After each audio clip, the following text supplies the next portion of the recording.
Hey, do you want to play video games for 24 hours straight and raise money for kids? Yes! It's a lot of fun. I'm glad that I'm supporting a great cause. The kids are going to be the future streamers that are going to be extra lifers. The cool thing is we've been partnering with these guys the last few years, and we've grown a really, really close relationship, and we've actually done stuff directly in the hospital that we can actually see. My name is Curvy Llama. We're Jack and Katie. My name is Good. This isn't Game Over.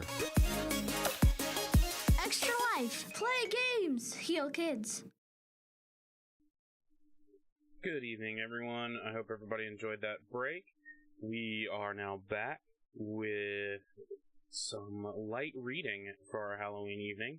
It is a, it is a tradition now, or has become a tradition in my house to read the Halloween tree every Halloween. So that is what I am doing this evening, and I would like to invite all of you guys to read it with me. Give me 1 second, because I did not notice this. Apparently my camera has decided to change, so I don't want you guys seeing all of that. There we go. Hello, Squishy. Welcome back. So for those of you who have been here before, you know that when we're doing a reading, what happens is I will sit and read the story, and then as we go along, I will pause between every chapter, or every few chapters, and I will engage with the audience. I don't want to break the flow of a chapter, so it's one of those situations of, if other people come in, they start asking what's going on, or anything like that, please feel free to let them know, hey, he's reading right now, wait for the end of the chapter. We're going to be taking multiple breaks, because I have to, drink water and everything or drink something to keep my voice well. The other thing that we're going to do is, we are still doing our Extra Life stuff. Guys, we have done Extra Life, we have done it well. 3 days, we've gotten over $100 for the Children's Miracle Network. And that's big. That's going to make a difference. But we're still doing it, so if you've got more people out there who want to make a donation, if you know anybody who wants to make a donation, just put !Extra Life in the chat, and it will bring up it will bring up everything that you need. Hey, Dragon Cat! Welcome back. Alright, so, for those of you who do not know anything about this book, Ray Bradbury's The Halloween Tree is one of my favorite books. It is the rough equivalent of what if the seminal Christmas book, your power just went out? What happened? Was it like horrible rain or something like that? But it is the seminal book if A Christmas Carol was the seminal book that brought really Christmas to the forefront historically, then The Halloween Tree is very much that for Halloween. With the exception of, you don't have a situation where, whole traditions have changed, but this is the emotional equivalent of what Halloween means, and what it means to a lot of people my age, and what the story is just this, what it's like to be a kid on Halloween, and it's almost a universal story. So, without further ado, we're gonna head right into it. Hopefully you guys can hear me okay. Hopefully everything sounds alright. I did some fiddling around with my sound, to try and make my voice sound a little bit better than normal. I don't know if it's working, because last time we did this, we did kind of peak out a couple of times, so I increased a lot of my compressors and stuff like that, so hopefully it'll sound nice. But I'm gonna go ahead and I'm gonna jump in. Excuse me. Apparently I already have to drink something.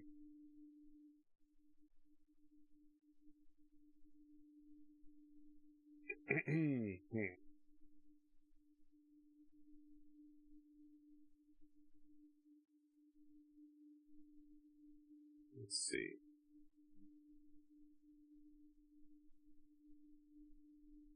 The Halloween Tree by Ray Bradbury. Dedication. With love for Madame Manga Garot Dumbazel. Met 27 years ago in a graveyard at midnight on the island of Genizio in Lake Patscudo, New Mexico. Or, Mexico, not New Mexico. and remembered on each anniversary of the Day of the Dead. Okay, Squishy. Chapter 1.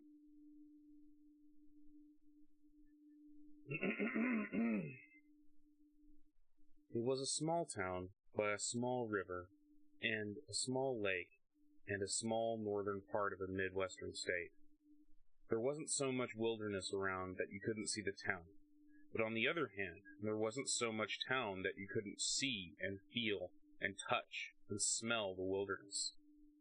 The town was full of trees and dry grass and dead flowers now that autumn was here, and full of fences to walk on and sidewalks to skate on and a large ravine to tumble in and yell across. And the town was full of boys. It was the afternoon of Halloween, and all the houses shut against a cool wind, and the town full of cold sunlight. But suddenly, the day was gone. Night came out from underneath each tree and spread. Behind the doors of all the houses there was a scurry of mouse feet, muted cries, and flickerings of light. Behind one door, Tom Skelton, age 13, stopped and listened. The wind outside, nested in each tree, prowled the sidewalks in invisible treads like unseen cats. Tom Skelton shivered. Anyone could see that the wind was a special wind this night, and the darkness took on a special feel because it was All Hallows Eve. Everything seemed cut from soft black velvet, or gold, or orange velvet. Smoke panted out of the top of 1,000 chimneys like the plumes of funeral parades. From kitchen windows drifted two pumpkin smells. Gourds being cut, pies being baked. The cries behind the locked house doors grew more exasperated as shadows of boys flew by windows. Half-dressed boys, grease paint on their cheeks, here a hunchback, there a medium-sized giant. Attics were still being rummaged, old locks broken, old steamer chests disemboweled for costumes. Tom Skelton put on his bones. He grinned at the spinal cord, the rib cage, the kneecaps stitched on white on black cotton. Lucky, he thought. What a name you've got. Tom Skelton. Great for Halloween. Everyone calls you Skeleton, so what do you wear? Bones. Wham! 8 front doors banged shut. 8 boys made a series of beautiful leaps over flower pots, rails, dead ferns, bushes, landing on their own dry starch front lawns. Galloping, rushing, they seized a final sheet, adjusted a final mask, tugged at a strange mushroom cap or wig. Shouting all the way the wind took them along, helped their running, glad of the wind, or cursing boy curses as masks fell off, or hung sideways, or stuffed up their noses with a muslin smell like a dog's hot breath, or just letting the sheer exhilaration of being alive and out on this night pull their lungs and shape their throats into a yell. 8 boys collided at one intersection. "Here I am! Witch! Ape man! Skeleton!" said Tom, hilarious in his bones. "Gargoyle! Beggar! Mr. Death himself!" Bang! They shook back from their concussions, all happy-fouled and tangled under a street-light corner. The swaying electric lamp belled like the wind of a cathedral bell. The bricks of the street became planks of a drunken ship, all tilled and foundered with dark and light. Behind each mask was a boy. "Who's that?" Tom Skelton pointed. "Won't tell. It's a secret," cried the witch, disguising his voice. Everyone laughed. "Who is that? Mummy!" cried the boy inside the ancient yellow wrappings like an immense cigar stalking the night streets. "And who's—" "No time!" said someone hidden behind yet another mystery of muslin and paint. "Trick or treat!" "Yeah!" Shrieking, wailing, full of banshee mirth, they ran, on everything except sidewalks, going up into the air, over bushes, and down almost upon yipping dogs. But in the middle of running, laughing, barking, suddenly, as if a great hand of night and wind and smelling something wrong stopped them, they stopped. 6, 7, 8. That can't be. Count again. 4, 5, 6. There should be 9 of us. Someone's missing. They sniffed each other like fearful beasts. Pipkin's not here. How did they know? They were all hidden behind masks, and yet, they could feel his absence. Pipkin! He's never missed a Halloween in a zillion years! Boy, this is awful! Come on! In one vast swerve, one dog-like trot and ramble, they circled around and around the middle of the cobble-brick street, blown like leaves before a storm. Here's his place! They pulled to a halt. There was Pipkin's house, but not enough pumpkins in the windows, not enough corn shocks on the porch, not enough spooks peering out through the dark glass in the high upstairs tower room. Gosh, said someone. What if Pipkin's sick? It wouldn't be Halloween without Pipkin. Not Halloween, they moaned. And someone threw a crabapple at Pipkin's front door. It made a small thud, like a rabbit kicking the wood. They waited, sad for no reason, lost for no reason. They thought of Pipkin and a Halloween that might be a rotten pumpkin with a dead candle if Pipkin wasn't there. Come on, Pipkin.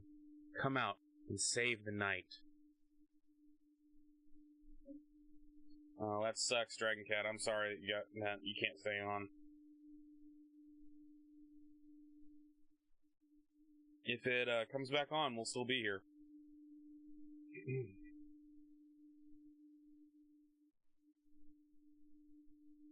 Just making sure I got everything. Yep. We're good. We can keep going. Chapter 2. Why were they waiting, afraid for one small boy? Because Joe Pipkin was the greatest boy who ever lived. The grandest boy who ever fell out of a tree and laughed at the joke. The finest boy who ever raced around the track, winning, and then, seeing his friends a mile back somewhere, stumbled and fell, waited for them to catch up, and joined breast to breast, breaking the winner's tape. The jolliest boy who ever hunted out all the haunted houses in town, which are hard to find, and came back to report on them, and take all the kids to ramble through the basements and scramble up the ivy outside bricks, and shout down the chimneys and make water off the roofs, hooting and chimpanzee dancing and ape bellowing. The day Joe Pipkin was born, all the Orange Crush and knee-high soda bottles in the world fizzed over, and joyful bees swarmed countrysides to sting maiden ladies. On his birthdays, the lake pulled out from the shore in midsummer and ran back with a tidal wave of boys, a big leap of bodies and a down crash of laughs. Dawns, lying in bed, you heard a bird peck at your window. Pipkin. You stuck your head out of the snow-water-clear summer morning air. And there, in the dew on the lawn, rabbit prints showed where, just a moment ago, not a dozen rabbits, but one rabbit, had circled and crisscrossed in a glory of life and exultation. Bounding hedges, clipping ferns, tromping clover. It resembled the switch yards down at the rail depot. A million tracks in the grass, but no Pipkin. And here he rose up like a wildflower in the garden. His great round face burned with fresh sun. His eyes flashed Morse code signals. Hurry up, it's almost over. What? Today, now, 6 a.m. Dive down, wade in it. Or, the summer. Before you know, bang, it's gone, quick! And he sank away in the sunflowers to come up all onions. Pipkin, oh dear Pipkin, finest and loveliest of boys.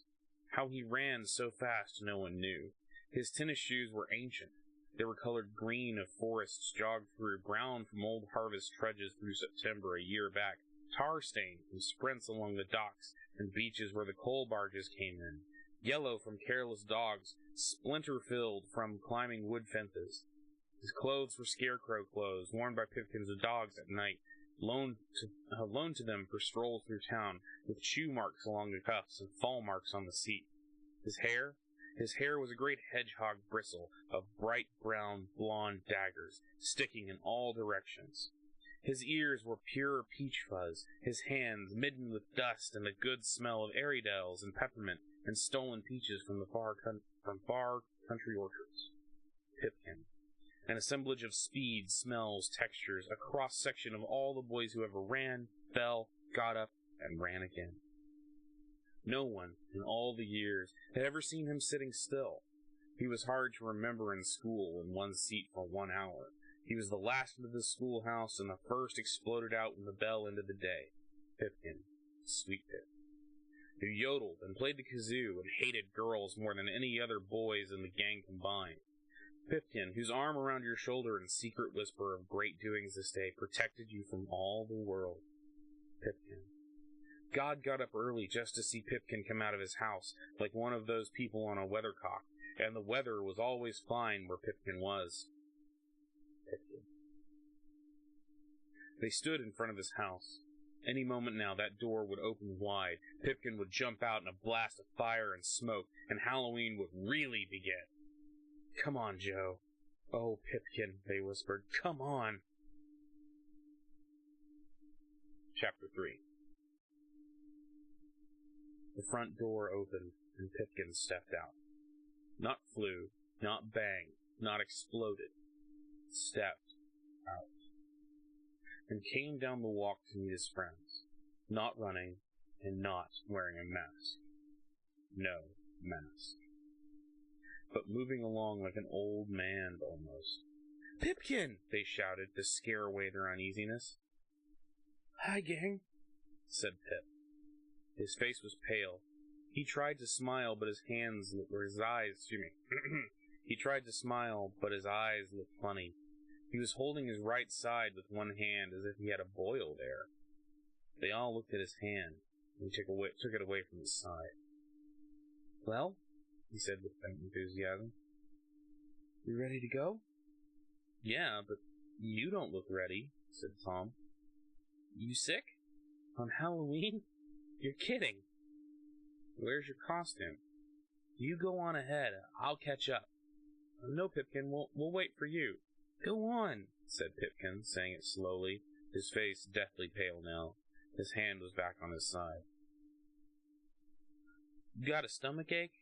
Asked Tom. You told your folks? No, I can't. Tears burst from Pipkin's eyes. It's nothing, I tell you. Look, go straight on towards the ravine. Head for the house, okay? The place of the haunts, yeah? I'll meet you there. You swear? Swear. Wait till you see my costume. The boys began to back off. On the way, they touched his elbow or knocked him gently on the chest, or ran their knuckles along his chin in a fake fight. Okay, Pipkin. As long as you're sure. I'm sure. He took his hand away from his side. His face colored for a moment as if the pain were gone. On your marks, get set, go! And when Joe Pipkin said go, they went. They ran backward, halfway down the block so they could see Pipkin standing there waving at them. Hurry up, Pipkin! I'll catch you! He shouted a long way off.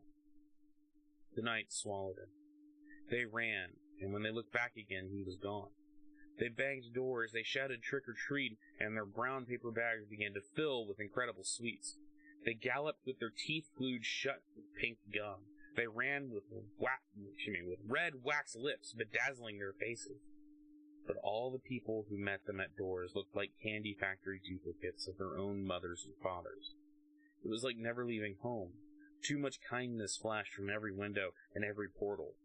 What they wanted was to hear dragons belch in basements and bang castle doors. And so, still looking back for Pipkin, they reached the edge of town, and the place where civilization fell away into darkness. The ravine. The ravine. Filled with varieties of night sounds, lurkings of black ink, steam, and creak, lingerings of autumns that rolled over in fire and bronze and died 1,000 years ago.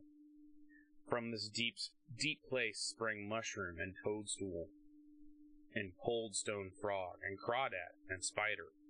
There was a long tunnel down there under the earth in which poisoned waters dripped, and the echoes never ceased calling. Come, come, come, and if you do, you'll stay forever, forever, drip, forever, rustle, run, rush, whisper, never go, never go. The boys lined up at the rim of darkness looking down. And then Tom Skelton, cold in his bones, whistled his breath in his teeth like the wind blowing over the bedroom screen at night. He pointed.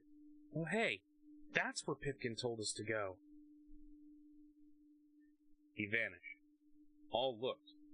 They saw his small shape race down the dirt path into 100 million tons of night, all crammed in that huge dark pit and dank cellar, that deliciously frightening ravine. Yet they plunged after. Where they had been was empty. The town was left behind to suffer itself with sweetness. Chapter 4. They ran down the ravine in a swift rush, all laughing, jostling, all elbows and ankles, all steamy, snorting roustabout, stop in collision where Tom Skelton stopped and pointed up the path. "There," he whispered. "There's the only house in town worth visiting on Halloween. There." "Yeah," said everyone. For it was true. The house was special and fine and tall and dark. There must have been 1,000 windows in its sides, all shimmering with cold stars. It looked as if it had been cut out of black marble instead of built out of timbers. And inside, who could guess how many rooms, halls, breezeways, attics, superior and inferior attics, some higher than others, some more filled with dust, webs, and ancient leaves or gold, buried above ground in the sky, but lost anyway, so high no ladder in town could take you there. The house beckoned with its towers, invited with its gum-shut doors. Pirate ships are a tonic, ancient forts are a boon, but a house? A haunted house? On All Hallows Eve? 8 small hearts beat up an absolute storm of glory and approbation. "Come on."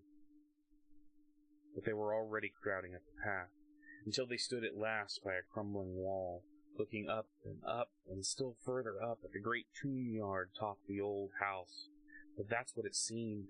The high mountain peak of a mansion was littered with what looked like black bones or iron rods, and enough chimneys to choke out the smoke signals from 3 dozen fires on sooty hearths hidden far below in the dim bowels of this monster place. With so many chimneys, the roof seemed like a vast cemetery, each chimney signifying the burial place of some old god of fire or enchantress of steam, smoke, and firefly spark.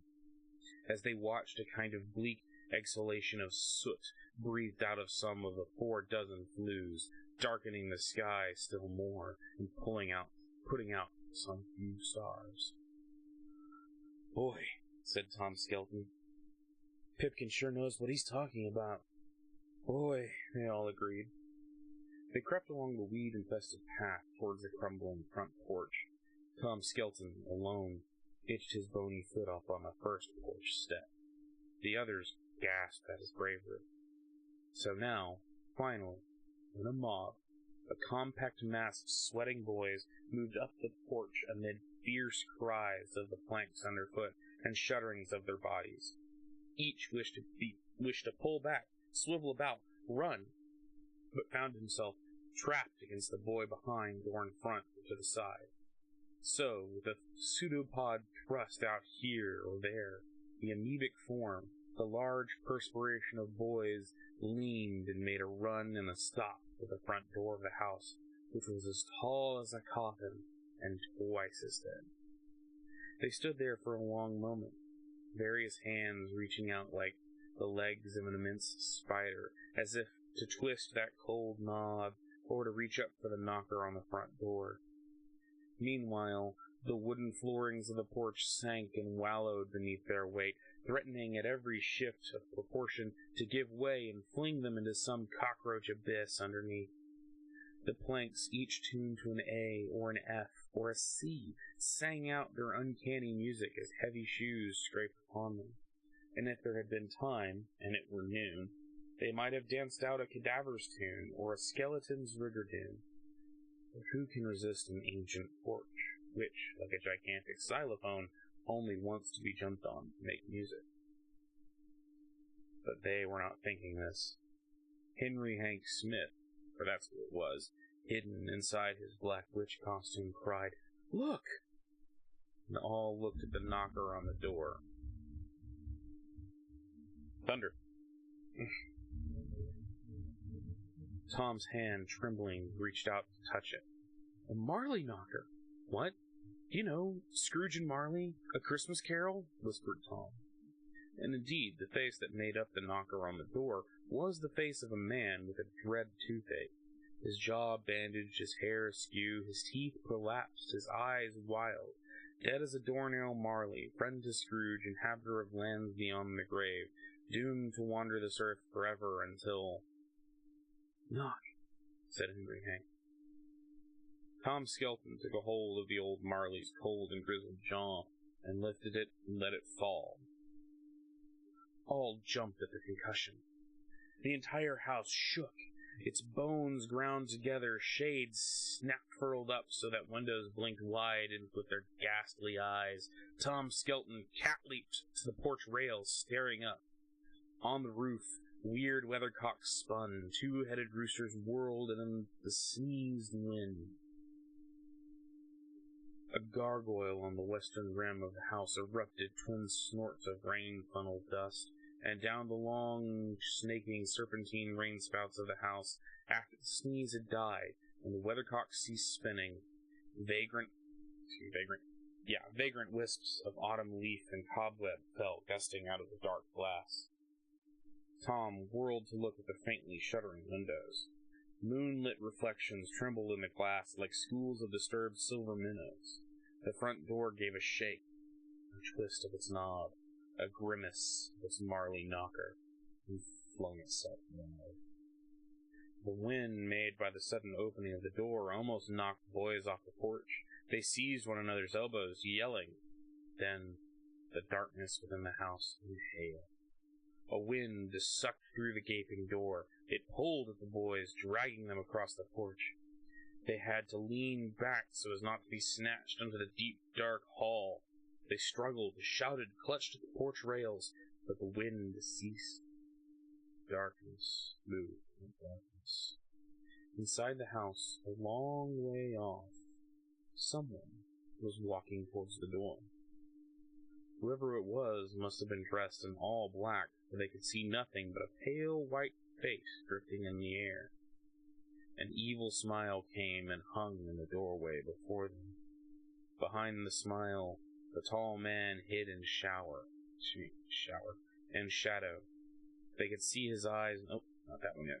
They could see his eyes now, small pinpoints of green fire and little charred pits of sockets. Looking out at them. Pits of sockets looking out at them. Well, said Tom. Trick or treat. Trick, said the smile in the dark. Treat. Yes, sir. The wind played a flute in the chimney somewhere, an old song about time and dark and far places. The tall man shut up his smile like a bright pocket. No tricks, he said. Excuse me. Man, I can't read tonight. No treats, he said. Only trick. The door slammed. The house thundered with showers of dust. Dust puffed out the rainspouts again, in fluffs like an emergence of downy cats. Dust gasped from open windows. Dust snorted from the porch boards under their feet.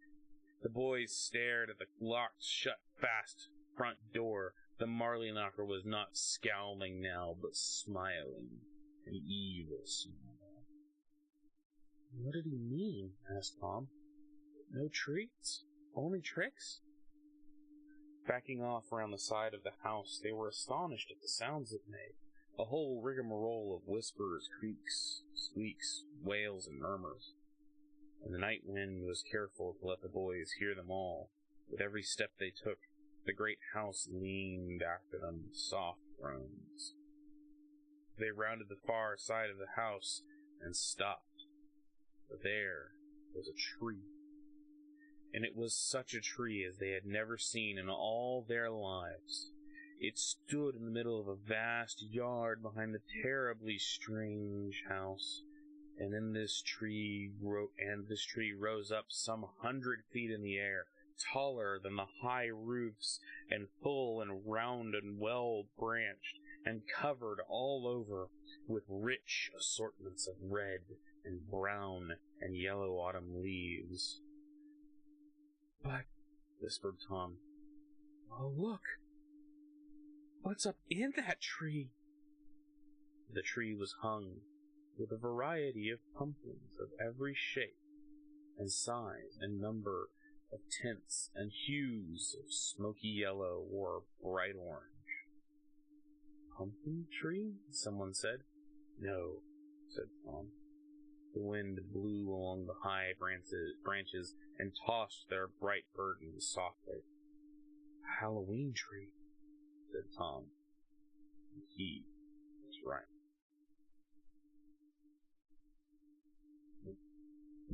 I forget what order I put these pictures in.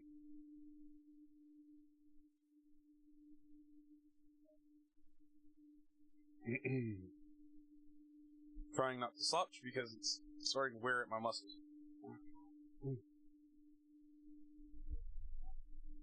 The pumpkins on the tree were not mere pumpkins. Each had a face. Each face was different. Every eye was a stranger eye. Every nose was a weirder nose. Every mouth smiled hideously in some new way. There must have been 1,000 pumpkins on this tree, high hung, and on every branch 1,000 smiles, 1,000 grimaces, and twice times 1,000 glares and winks and blinks and leerings of fresh-cut eyes. And as the boys watched, a new thing happened. The pumpkins began to come alive. One by one, starting at the bottom of the tree and the nearest pumpkins, candles took fire in their raw interiors. This one, and then that, this, and then still another, and on up and around, 3 pumpkins here, 7 pumpkins still higher, a dozen clustered beyond, 100, 500, 1,000 pumpkins lit their candles, which is to say, brightened up their faces, showed fire in their square or round or curiously slanted eyes. Flame guttered in their toothed mouths, sparks leapt out their ripe-cut ears. And from somewhere, 2 voices, 3, or maybe 4 voices whispered and chanted a kind of sing-song or old sea shanty of the sky and pine, and the earth turning over into sleep. The rain spouts blew spider dust. "It's big, it's broad," voiced smoke from the rooftop chimney. "It's broad and it's bright. It fills the sky on All Hallows Night." From open windows somewhere, cobwebs drifted. "The strangest sight you've ever seen, the monster tree on Halloween." The candles flickered and flared. The wind crooned in, the wind crooned out, and the pumpkin mouths turning the song. "The leaves have burned to gold and red, the grass is brown, the old year dead. But hang the harvest high, oh see the candle constellations on the Halloween tree." Tom felt his mouth stir like a small mouse wanting to sing. "The stars they turn, the candles burn, and the mouse leaves scurry on the cold wind borne. And a mob of smiles shine down on thee from the gourds hung high on the Halloween tree. The smile of the witch, the smile of the cat, the smile of the beast, the smile of the bat, the smile of the reaper taking his fee, all cut and glimmer on the Halloween tree." Smoke seemed to sift from Tom's mouth. "Halloween tree." All the boys whispered it. And then there was silence. And during the silence, the last of the triples and quadruples of All Hallows Tree candles were lit in titanic constellations woven up through the black branches and peeking down through the twigs and crisp leaves. And the tree had now become one vast, substantial smile. The last of the pumpkins were now lit. The air around the tree was Indian summer, breathing warm. The tree exhaled sooty smoke and raw pumpkin smell upon them. "Gosh," said Tom. "Hey, what kind of place is this?" asked Henry Hank, the witch.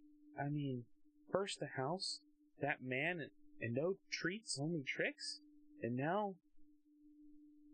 I never saw a tree like this in my life. Like a Christmas tree, only bigger, and all those candles and pumpkins. I mean, what's it celebrate?" "Celebrate," a vast voice whispered somewhere. Perhaps a chimney soot bellows, or perhaps all the windows of the house opened like mouths at the same moment behind them, sliding up and sliding down, announcing the word "celebrate" with bearings out of darkness. "Yes," said the gigantic whisper, which trembled the candles and the pumpkins. "Celebration." The boys leaped around, but the house was still. The windows were closed and brimmed with pools of moonlight. "Last one in is an old maid!" cried Tom suddenly, and a bond of leaves lay waiting like old fires, old gold. And the boys ran and dived at the huge, lovely pile of autumn treasure. And in the moment of diving, about to vanish beneath the leaves and crisp swarms, yelling, shouting, shoving, falling, there was an immense gulp of breath, a seizing of air. The boys yelped, pulled back as if an invisible whip had struck them. For coming up from the pile of leaves was a bony white hand all by itself, and following it all smiles, hidden one moment but now revealed as it slid upwards was a white skull. And what had been a delicious pool of oak and elm and poplar leaves to thrash and sink and hide in, now became the last place on all the world that the boys wanted to be. For the white bony hand was flying on the air, and the white skull rose to hover before them. And the boys fell back, colliding, sneezing out their air in panics, until one wild mass they fell flat upon the earth and writhed and tore at the grass to fight free, scramble, try to run. "Help!" they cried. "Oh yes, help," said the skull. Then peal after peal of laughter froze them further as the hand upon the air, the bony skeleton hand, reached up and took hold of the white skull face and peeled it down and off. The boys blinked once behind their masks. Their jaws dropped, though none could see them dropping. The huge man in dark clothes soared out of the leaves, taller and yet taller. He grew like a tree. He put out branches that were hands. He stood framed against the Halloween tree itself, his outstretched arms and long, bony white fingers festooned with orange globes of fire and burning smiles. His eyes were pressed tight as he roared his laughter. His mouth gaped wide to let an autumn wind rush out. "No treat, boys. No, not treat. Trick, boys. Trick." They lay there, waiting for the earthquake to come, and it came. The tall man's laughter took hold of the ground and gave it a shake.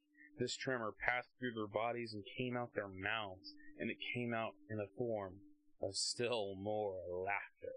They sat up amidst the ruins of the thrashed-about leaf pile. Surprised, they put their hands to their masks to feel the hot air leaping out in small gusts of echoing mirth. Then they looked up at the man as if to verify their surprise. "Yes, boys, that was a trick. You'd forgotten? No, you never knew." And he leaned against the tree, finishing out his fits of happiness, shaking the tree, making the 1,000 pumpkins shiver, and the fires inside to smoke and dance. Warmed by their laughter, the boys got up to feel their bones and see if anything was broken. Nothing was. They stood in a small mob under the Halloween tree, waiting for what they knew was that this was the beginning of something new and special and grand and fun. "Well," said Tom Skelton. "Well, Tom," said the man. "Tom!" cried everyone else. "Is that you?" Tom, in the skeleton mask, stiffened. "Or is it Bob? Or Fred?" No, it must be Ralph, said the man quickly. All of those, sighed Tom, clasping his mask hard in place, relieved. Yeah, all, said everyone. The man nodded, smiling. Well, now you know something about Halloween you never knew before. How did you like my trick? Trick, yes, trick! The boys were catching fire with the idea. It made all the good glue come out of their joints and put a little dust of sin in their blood. They felt it stir around until it pumped on up to light their eyes and stretch their lips to show their happy dog teeth. Yeah, sure. Is this what you used to do on Halloween? Asked the witch boy. This and more. But let me introduce myself. Moundshroud is the name. Carapace, clavicle, Moundshroud. Does that have a ring, boys? Does it sound for you? It sounds, the boys thought. Oh, it sounds. Moundshroud. A fine name, said Mr. Moundshroud, giving a full, sepulchral night church sound. And a fine night. And all the deep, dark, wild, long history of Halloween waiting to swallow us whole. Swallow us? Yes, cried Moundshroud. Lads, look at yourselves. Why are you, boy, wearing that skull face? And you, boy, carrying a scythe? And you, lad, made to look like a witch? And you? He thrust his bony finger at each mask. Thank you for the host, Squishy.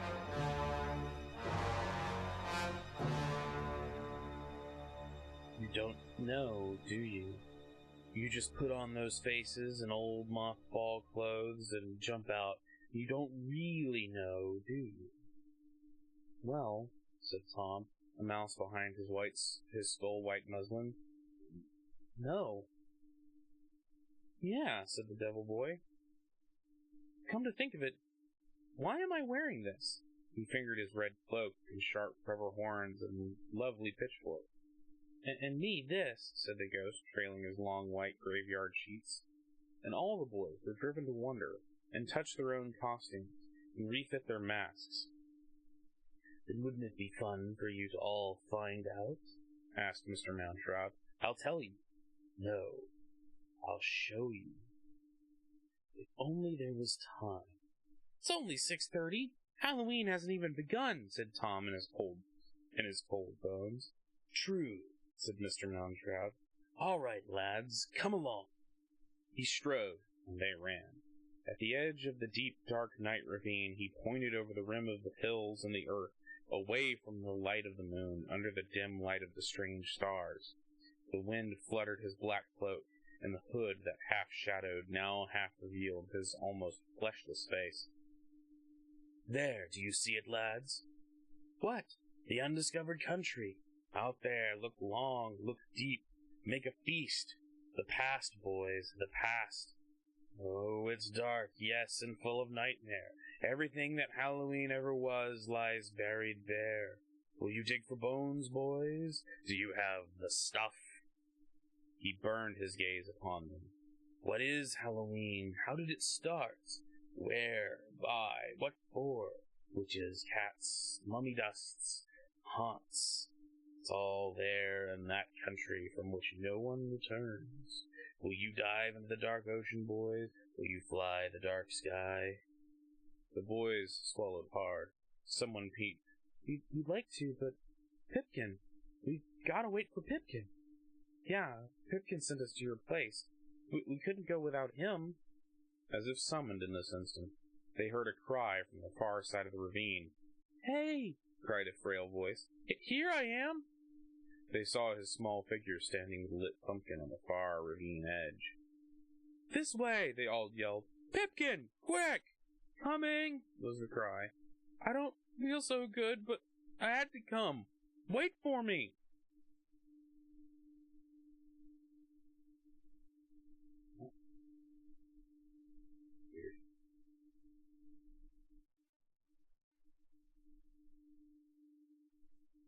Hang on 1 second, go.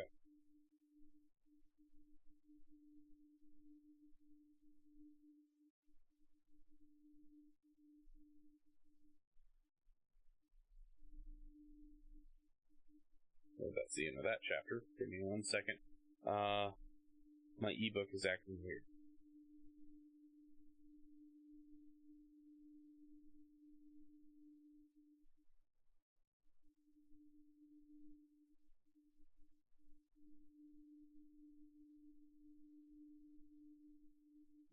Hang on.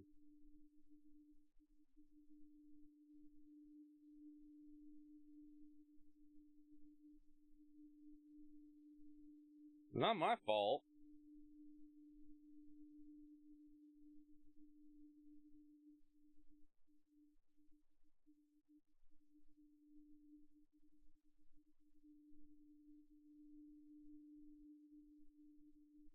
What are you doing? Barnes & Noble has a weird website, and apparently because I haven't been acting, it asked me to re-sign in, because it's thinking I don't own this book anymore.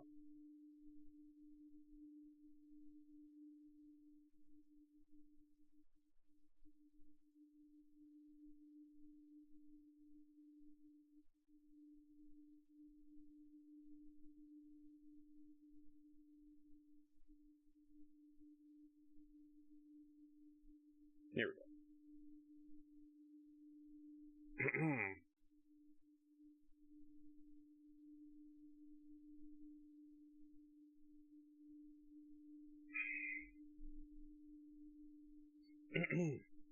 Chapter 6. They saw his small figure run down the middle of the ravine on the path. Oh, wait! Please, wait! The voice began to fail. I don't feel well. I can't run. I can't... Pipkin! Everyone shouted, waving from the edge of the cliff. His figure was small. There in the shadows, mixed everywhere, bats flew, owls shrieked, night ravens clustered like black leaves on trees. The small boy running with his lit pumpkin fell. Oh, gasped Moundshroud. The pumpkin light went out. Oh, gasped everyone. Light your pumpkin, Pip! Light it! Shrieked Tom. He thought he saw the small figure scrabbling in the dark grass below, trying to light a light. But in the instant of darkness, the night swept in. A great wing folded over the abyss. Many owls hooted, many mice scampered and slithered in the shadows. A million tiny murders happened somewhere. Light your pumpkin, Pip! Help! Trailed his sad voice. 1,000 wings flew away. A great beast beat the air somewhere like a thumping drum. The clouds, like gauzy seams, were pulled away to set a clean sky, and the moon was there, a great eye, and it looked down upon the empty path. Pipkin was nowhere to be seen. Way off towards the horizon, something dark fritted and danced and slithered away in the cold star air. Help! Wailed a fading voice. Then it was gone. Oh, mourned Mr. Moundshroud, this is bad. I fear something has taken him away. Where? Shivered the boys, cold. The undiscovered country, the place I wanted to show them.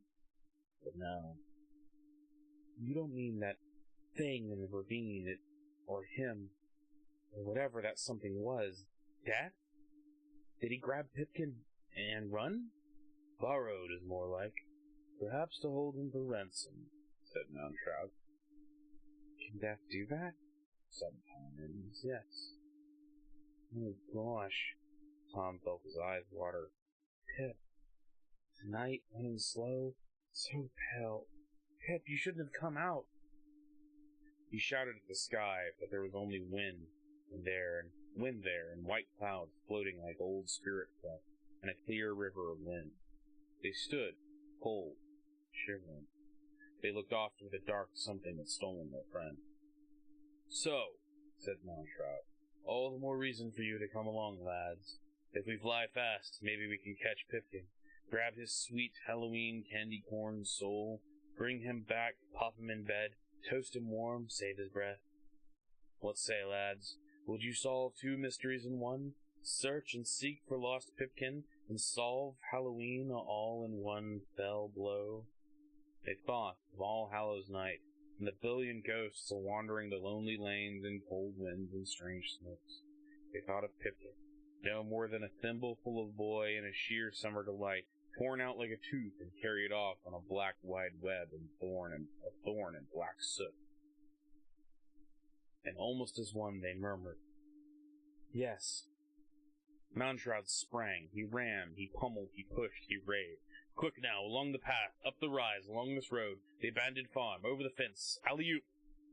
They leaped up the fence, running, and stood by a barn that was frosted over with old circus posters, with banners tattered by wind pastels, pasted there 30, 40, 50 years back. Circuses passing through had left patches and swatches of them 10 inches thick. The kite, boys. Build a kite. Quick. Chapter 7. No sooner had he cried this than Mr. Moundshroud ripped out a great tissue from the side of the barn. It fluttered in his hand, the eye of a tiger, another ripped from an ancient poster, and it's the mouth of a lion. The boys heard roars of Africa on the wind. They blinked, they ran, they scratched with fingernails, they plucked with hands. They seized off strips and patches, and huge rolls of animal flesh, of fang, of piercing eye, of wounded flank, of blood-red claw, of tail, of bound and leap and pry. The whole side of the barn was an ancient parade, stopped dead. They tore it asunder, and with each tear that pulled off talon, tongue, or ravening feline eye, beneath waited layer upon layer of jungle nightmare. Delicious encounters with polar bears, panicked zebra, milling prides of lions, charging rhinos, clambering gorillas, which pawed up the side of midnight and swung towards dawn. 1,000 animals in congregation rumbled to be set free, now free in fists and hands and fingers. Whispering in the autumn wind, the boys raced off across the grass.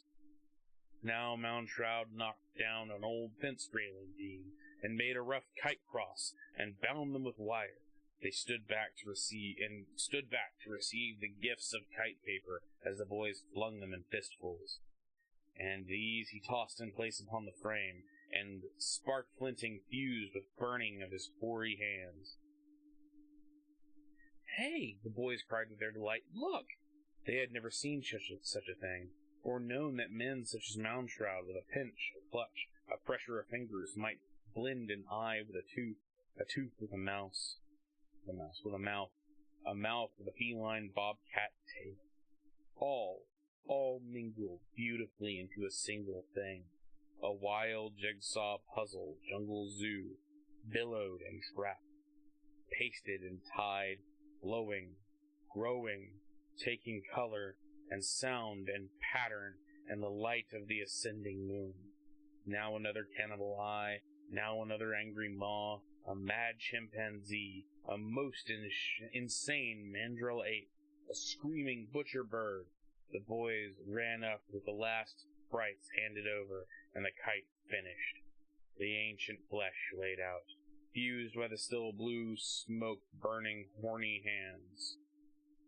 Mr. Moundshroud lit a cigar with the last bit of fire that sparked out of his thumb and smiled.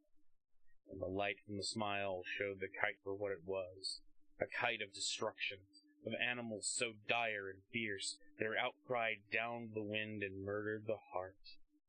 He was pleased. The boys were pleased, for the kite somehow seemed to resemble.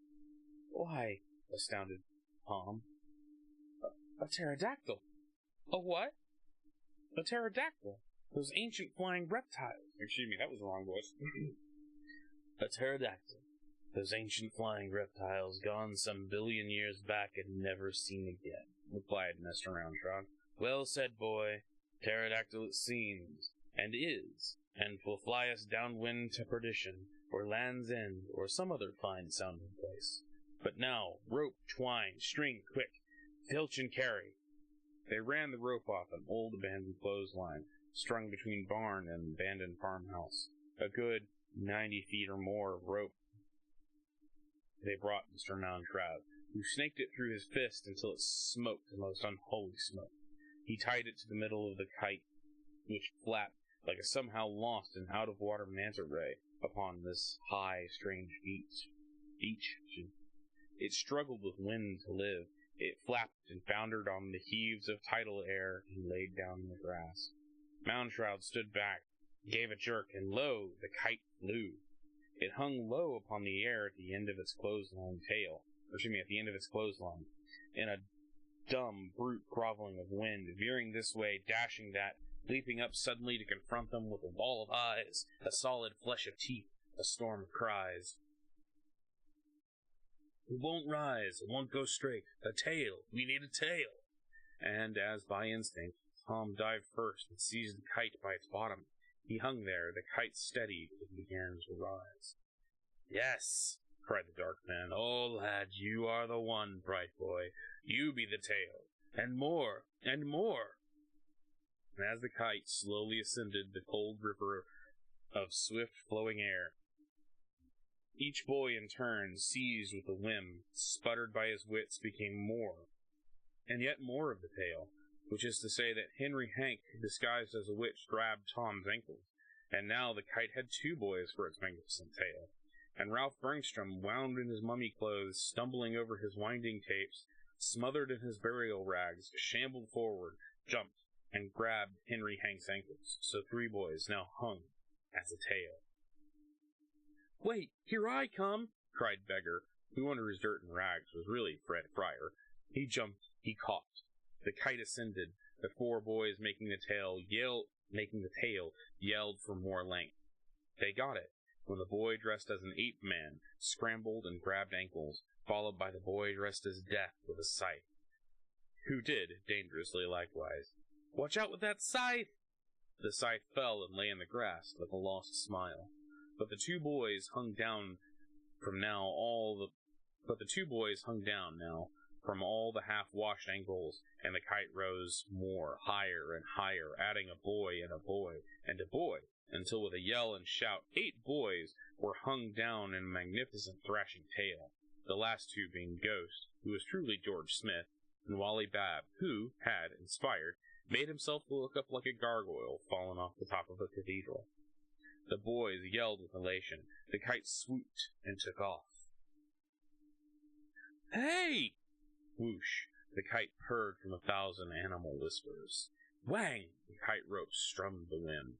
Hush! Said the entire thing, and the wind flew them high across the stars, leaving Moundshroud to look up with awe at his contraption, his kite, his boys. Wait! He shouted. Don't wait! Come along! The boys yelled. Moundshroud ran along the grass to seize the scythe. His cape fluttered, taking the air, making wings until he also, very simply, took off and soared. Not that one, though. Chapter 8.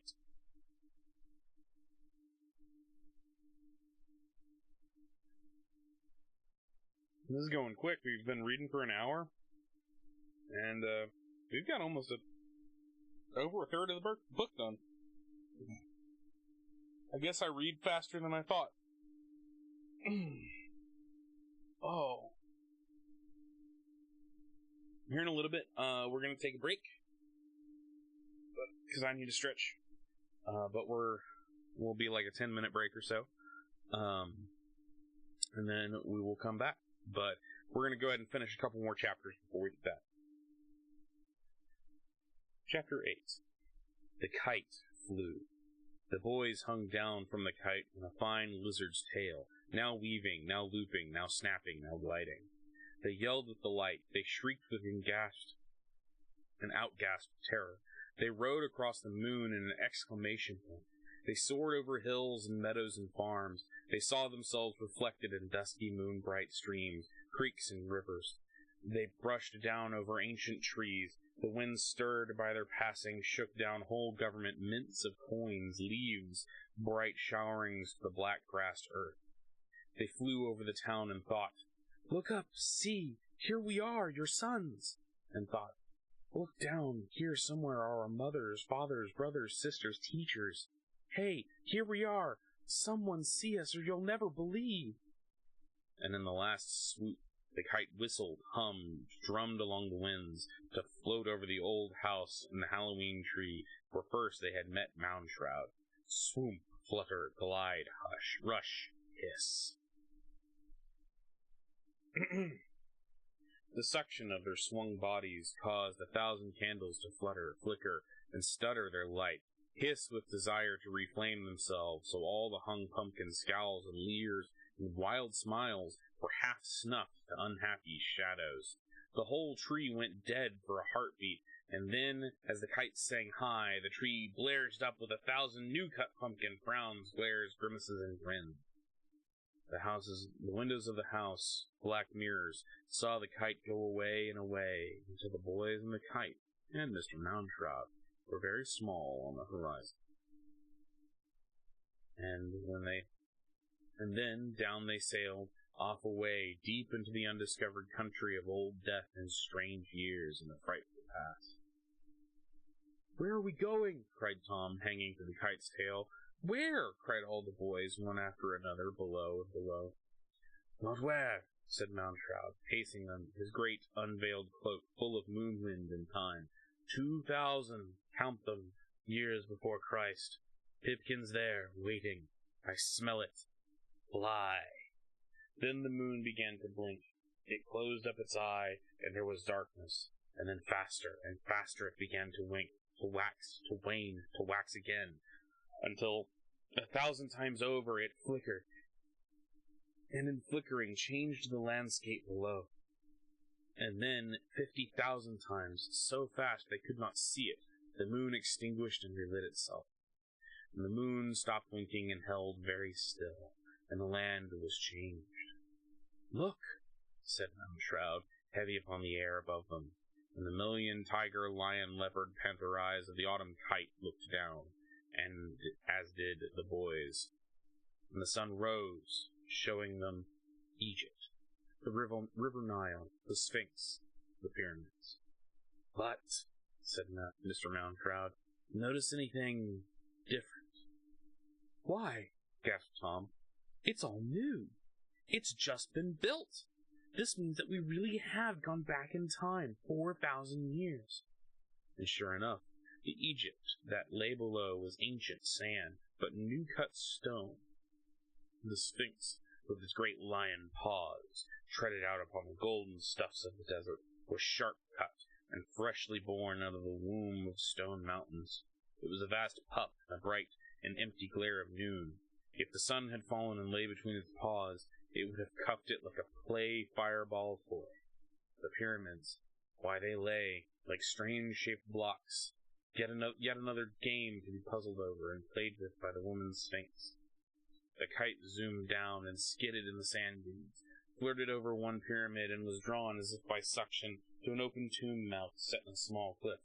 "Hey, presto!" cried Mr. Moundshroud, and with a flap he gave the kite such a kick as made the boys all toll like clamorous bells. "No!" they cried. The kite shuddered, fell down, and hovered 10 feet above the dunes, and shook itself like a wild dog, ridding itself of fleas. The boys fell safe in golden sand. The kite broke away into 1,000 shreds of eyes, fangs, shrieks, roars, elephant trumpetings. The Egyptian tomb mouth sucked them in, and Moundshroud laughing with it. "Mr. Moundshroud, wait!" Leaping up, the boys ran to shout into the dark tomb doorway. Then they lifted their gaze and saw where they were, the Valley of the Kings, where huge stone gods loomed above them. Dust shifted in strange downpours of tears from their eyes, tears made of sand and powdered rock. The boys leaned into the shadows like a dry river bottom. The corridors led to the deep vaults where lay the linen-wrapped dead. Dust fountains echoed and played in strange courtyards a mile below. The boys arched, listening. The tomb breathed out a sick exhalation of paprika, cinnamon, and powdered camel dung. Somewhere a mummy dreamed, coughed in its sleep, unraveled a bandage, twitched its dusty tongue, and turned over for another 1,000 years snooze. "Mr. Moundshroud?" called Tom Skelton. Now we're on chapter 9. Sorry, Chalice. When I'm doing my readings, generally what I do is I will go through and finish a chapter, and then I actually respond to chat. Mostly because I don't like to interrupt myself while I'm, like, in the zone and reading.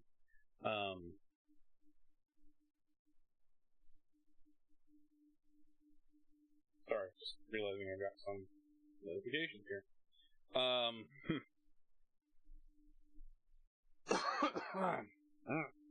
Oh, right there. I got, like, the muscles right there are kind of fatigued.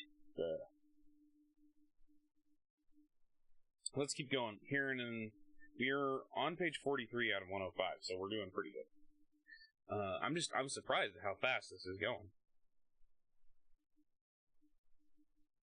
So, chapter 9. And from the deep in the dry earth, a lost voice whispered, "Oh, shroud." Out of the darkness, something rolled, rushed, flat. A long strip of mummy cloth snapped out into the sunlight. It was as if the very tomb itself had stuck out its old dry tongue with which to lay their feet. The boys stared. The linen strip was hundreds of yards long, and might, if they wished, lead them down into the mysterious depths below the Egyptian earth. Tom Skelton, trembling, took one toe out to touch the yellow linen strip. A wind blew from the tomb, saying, "Yes." "Here I go," said Tom, and balancing on the tight rope of linen, he wandered down and vanished in the dark under the burial chambers. "Yes," whispered the wind, coming up from below. "All of you come next, and another, quick." The boys raced down the linen path in darkness. "Watch for murder, boys. Murder." The pillars on both sides of the rushing boys flashed to life. Pictures shivered and moved. The golden sun was on every pillar, but it was the sun with arms and legs bound tight with mummy wrappings. Murder. A dark creature struck the sun out in one dreadful blow. The sun died, its fires went out. The boys ran blind in darkness. "Yeah," thought Tom, running. "Sure, I think every night the sun dies. Going to sleep and wonder if it will ever come back. Tomorrow morning, will it still be dead?" The boys ran, and on new pillars dead ahead, the sun appeared again, burning out of eclipse. "Swell," thought Tom. "That's it. Sunrise." But just as quickly, the sun was murdered again. On each pillar they raced by, the sun died in autumn and was buried in cold winter. Middle of December, thought Tom. I often think the sun will never come back. Winter will go on forever. This time the sun is really dead.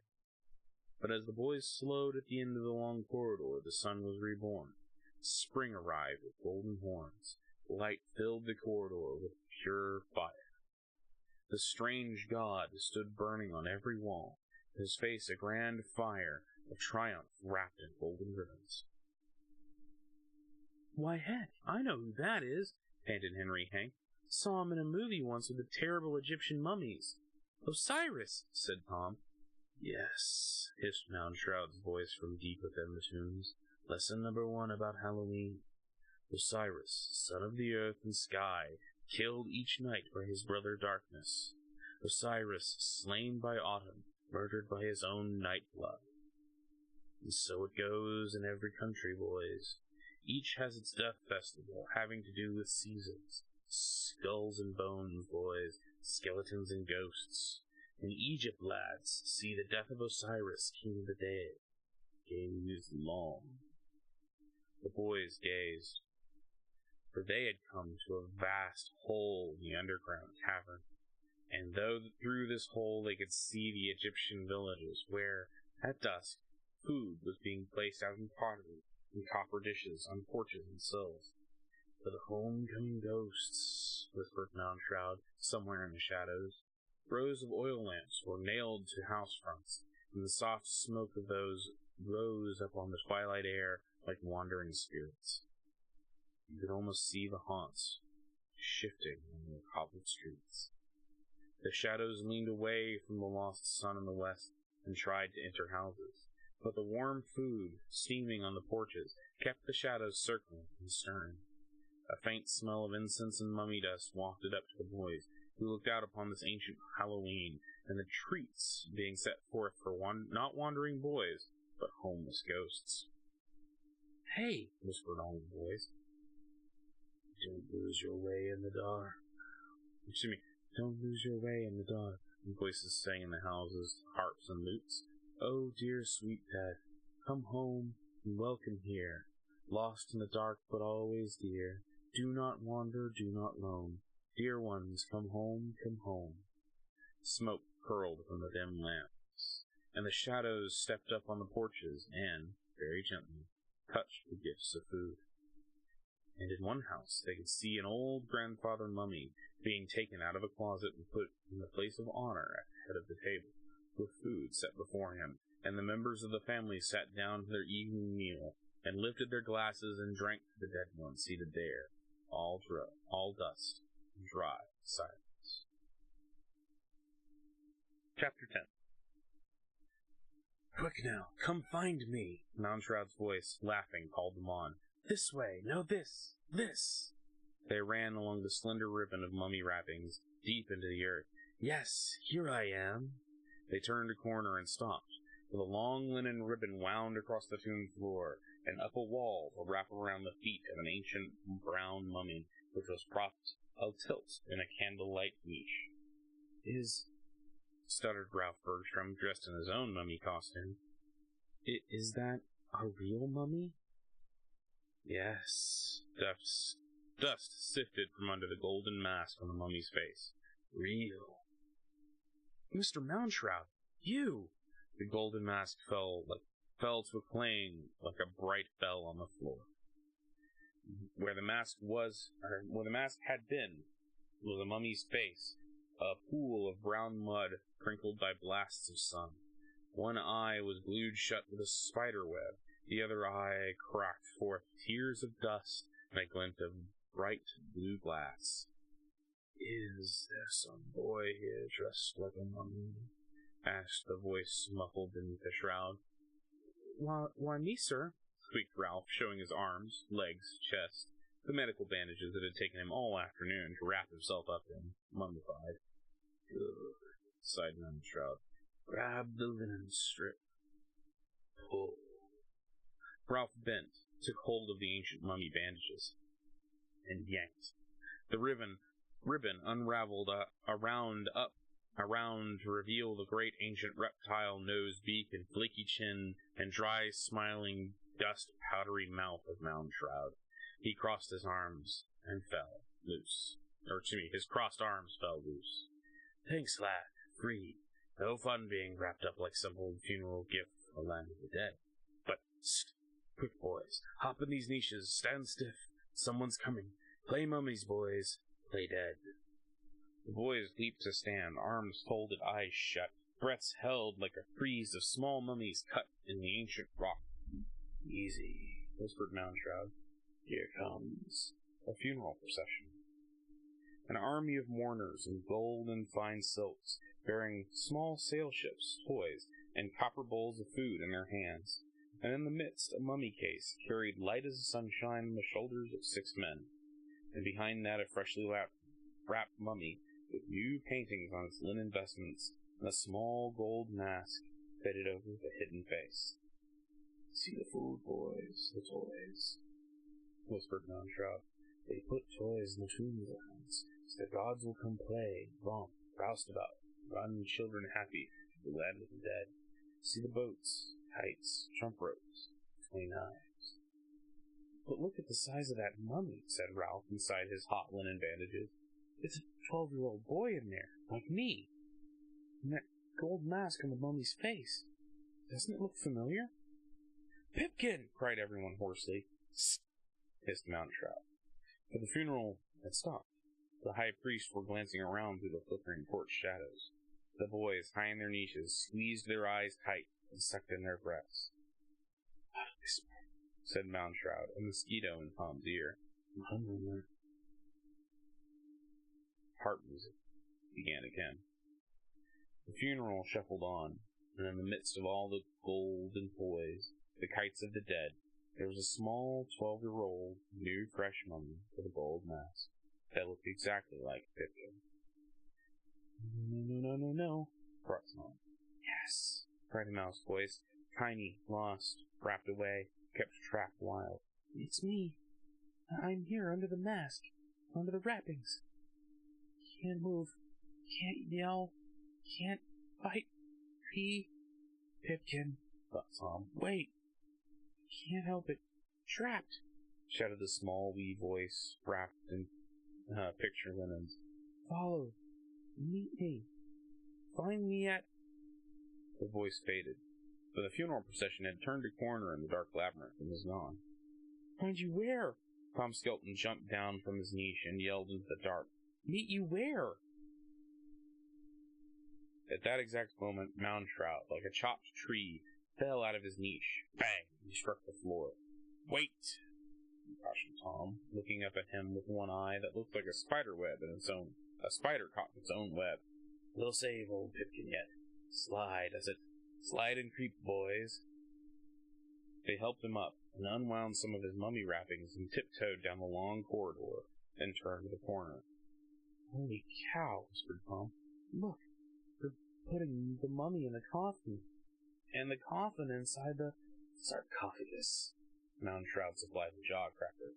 Coffin, and a coffin, and a coffin, each larger than the last, all done up in hieroglyphs to tell his life story. Pipkin's life? They all said. Or whoever Pipkin was this time around, this year, 4,000 years ago. Yeah. Look at the pictures on the side of the coffin. Pipkin 1 year old, Pipkin 5, Pipkin 10 and running fast, Pipkin up an apple tree, Pipkin pretending to drown in the lake, Pipkin eating his way through a peach orchard. Wait, what's that? Moundshroud watched the busy funeral. They're putting furniture in the tomb for him to use in the land of the dead. Boats, kites, tops to spin, fresh fruits should Pipkin wake up 100 years from now hungry.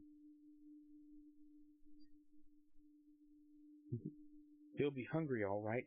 Good grief. Look, they're going out. They're closing up the tomb. Moundshroud had to grab and hold Tom, for he was jumping up and down in agony. Pipkin's still in there, buried. When do we save him? Later. The long night is young. We'll see Pipkin again, never fear. Then, the tomb doors slammed. The boys yammered and yelled in the dark. In the dark, they could hear the scrape slosh of mortar filling the last cracks, and the seams of the funeral stones were shoved in place. The mourners went away with their silent harps. Ralph stood in his mummy costume, stunned, watching the last shadows go. Is that why I'm dressed like a mummy? He fingered the bandages.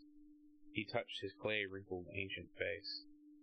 Is that what my part of Halloween is all about? Oh, boy. Oh, murmured Moundshroud. The Egyptians. Why, they built to last. 10,000 years they planned for. Tombs, boys, tombs. Graves, mummies, bones, death.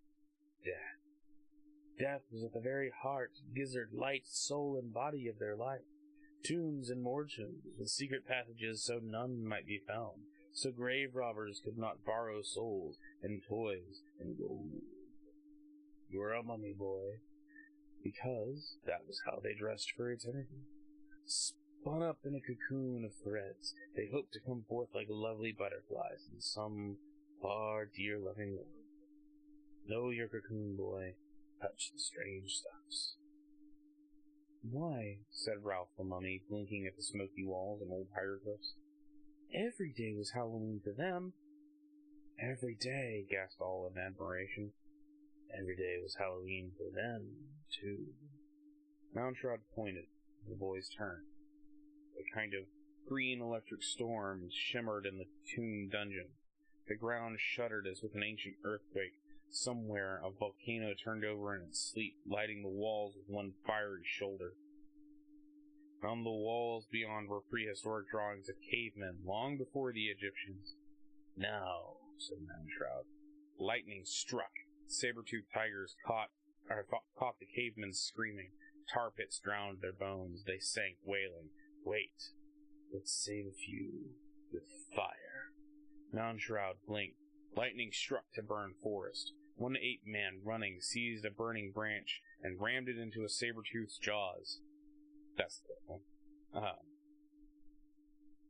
Saber-tooth's jaws. The tiger shrieked and fell away. The ape-man, snorting in triumph, tossed his fiery branch into a pile of autumn leaves at the cave.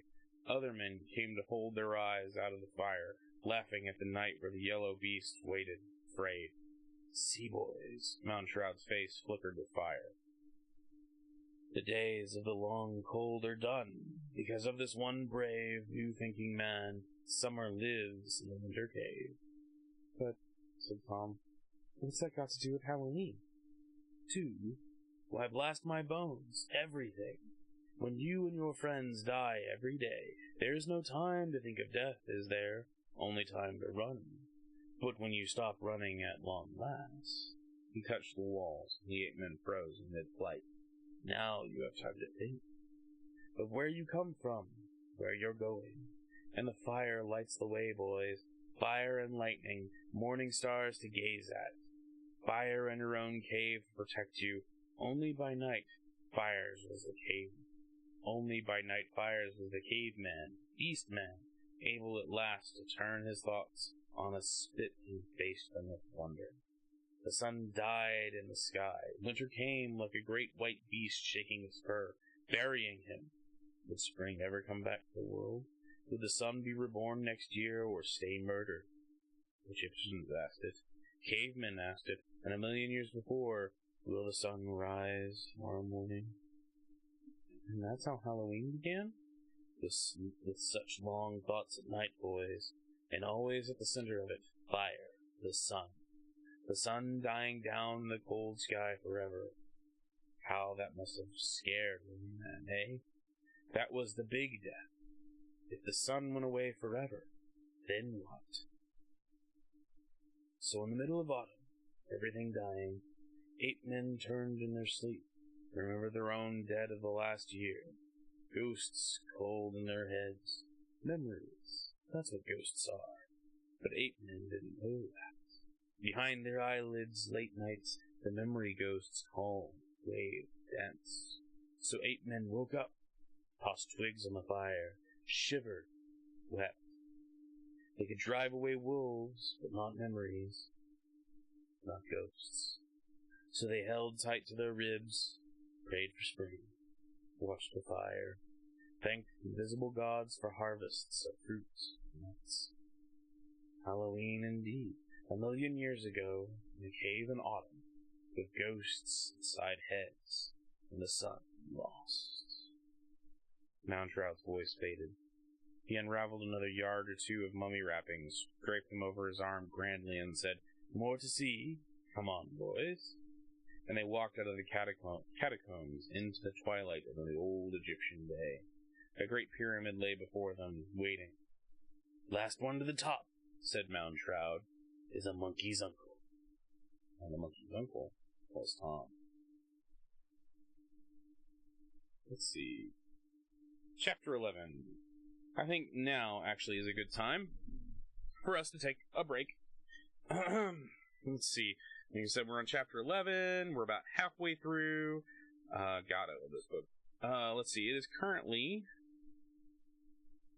9:44. So let's say we'll be back here at about 9:55. So give me a chance to get a refill on drinks and take a bio break.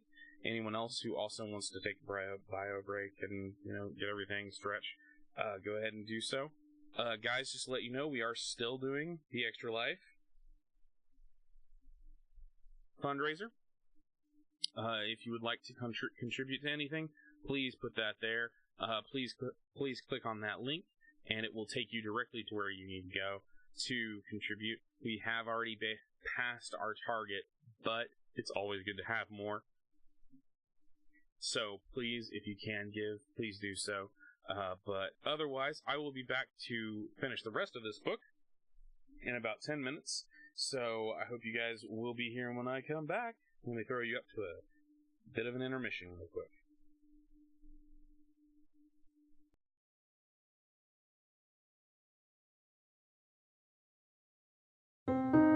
As a police officer, I'm in positions where I see the worst in people.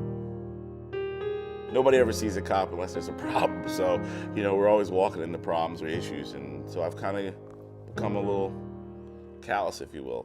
We never thought that we would ever be in the situation that we were in. It was an accident. It was something that we never thought it could happen. I knew nothing about Children's Specialized Hospital. I never knew about any of the pediatric care. I, too, was like many other folks who thought that children were just scaled-down versions of adults. And you realize that they're not.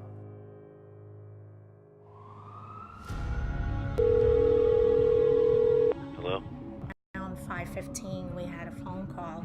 There had been an accident and that they had called 911. Got there and I saw a police car in front of the house. We didn't know what to expect. So I ran to the house and I looked, and there was...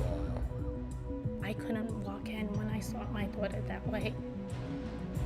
our friend laying on the floor holding Ariana.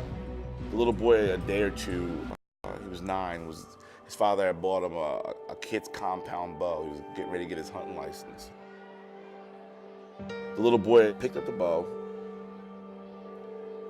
grabbed one of his father's arrows, and rather than going out in the backyard and having a clear line of sight to the target, he was shooting from the garage into the backyard. So when she ran, she came right across, and the arrow hit her right in between her eye and her nose. Missing her brainstem by, I believe the doctor said it was 1/8 of an inch, but still severing that MCA and causing her to have a major stroke. She pulled the arrow out herself, and then she just fell on the floor.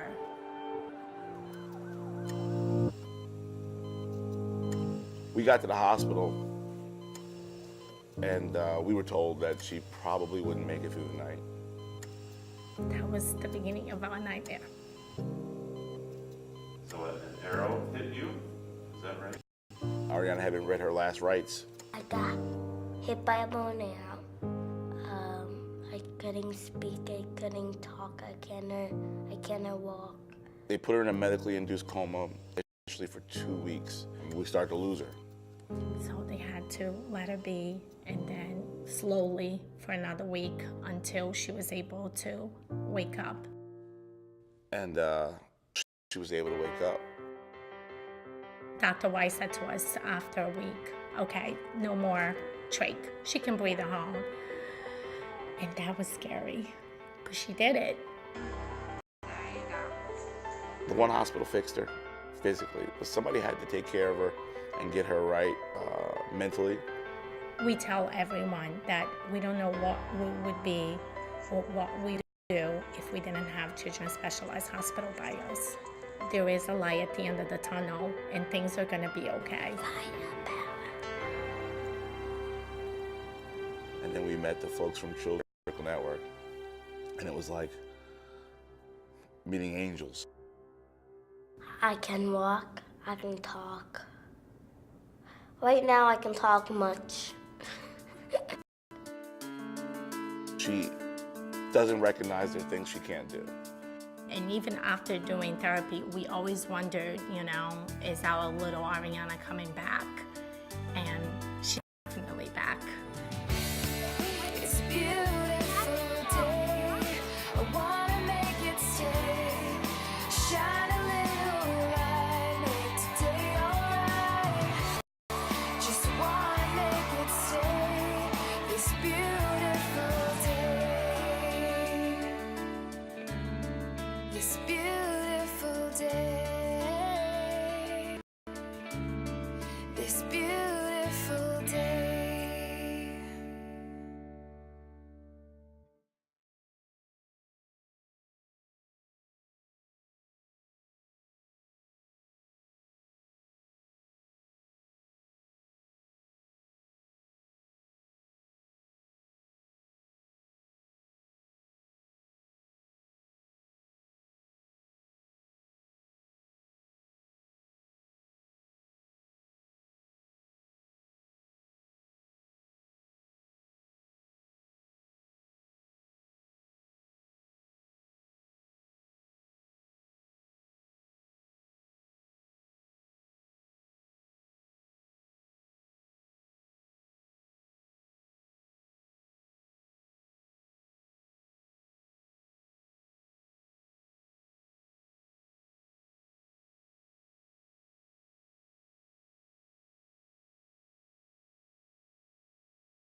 Hey, do you want to play video games for 24 hours straight and raise money for kids? Yes!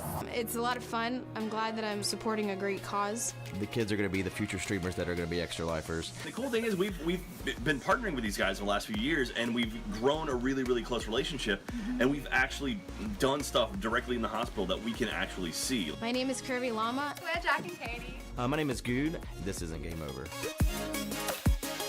Extra Life. Play games. Heal kids.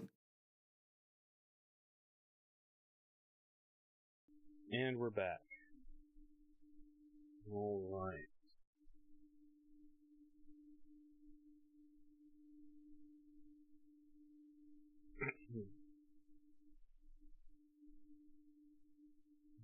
Chapter 11, I believe. Okay. Gasping, they reached the pyramid's top. There waited a vast crystal lens, a viewing glass, which spun slowly in the wind on a golden tripod, a gigantic eye with which to bring far places near. In the west, the sun, smothered and dying in clouds, sank. Moundshroud hooted his delight.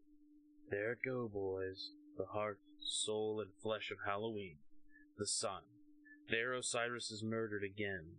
There sinks Mithras, the Persian fire. There falls Phobos Apollo. All Grecian light. Sun and flame, boys. Look and blink. Turn that crystal spyglass. Swing it round down the Mediterranean coast 1,000 miles. See the Greek Isles? Sure, said plain George Smith, dressed up as a fancy pale ghost. Cities, towns, streets, houses. People jumping out on porches to bring food. Yes, Moundshroud beamed. Their festival of the dead, the Feast of Pots, trick-or-treat old style. But tricks from the dead if you don't feed them, so treats are laid out in fine banquets on the sill. Far away, in the sweet dusk, smells of cooked meats, steamed dishes were dealt out for spirits that smoked across the land of the living. The women and children of the Grecian homes came and went with multitudinous quantities of spice and delectable victuals. Then, all through the Grecian Isles, doors slammed. The vast slamming echoed along the dark wind. The temples shutting tight. Every holy place in Greece will be double locked this night. And look! Ralph, who was a mummy, swung the crystal lens. The light flared over the boys' masks. Those people. Why are they painting black molasses on the front doorposts? Pitch, corrected Moundshroud. Black tar to glue the ghosts. Stick them fast so they can't get inside. Why didn't we think of that? Said Tom. Darkness moved down the Mediterranean shores. From the tombs, like mists, the dead spirits wavered in soot and black plumes along the streets, to be caught in the tar dark that smeared the porch sills. The wind mourned as if telling the anguish of the trapped dead. Now, Italy, Rome. Moundshroud turned the lens to see Roman cemeteries where people placed food on graves and hurried off. The wind whipped Moundshroud's cape. It hollowed his mouth. There we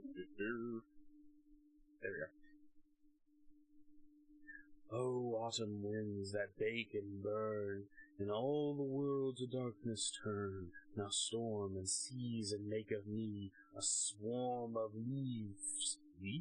Leaves from autumn's tree. He kick-jumped straight up in the air. The boys yelled delight, even as his clothes, cape, hair, skin, body, corn candy bones tore apart beneath their eyes. Leaves, burn, change, turn. The wind ribboned him into confetti. 1,000,000 autumn leaves, gold brown, red as blood, rust, all wild, rustling, simmering. A clutch of oak and maple leaf, a hickory leaf downfall, a toss, a flaking whisper, murmur, rustle on the dark river creek sky. Not one kite, but 10,000 tiny little mummy flake kites. Moundshroud exploded apart. World turn, leaves burn, grass die, trees fly. and from a billion other trees and autumn lands, leaves rushed to join with an upflung battalions of dry bits that were mound-shrouds dispersed on whirlwinds from which his voice stormed. Boys, see the fires along the Mediterranean coast. Fires burning north through Europe. Fires of fear, flames of celebration.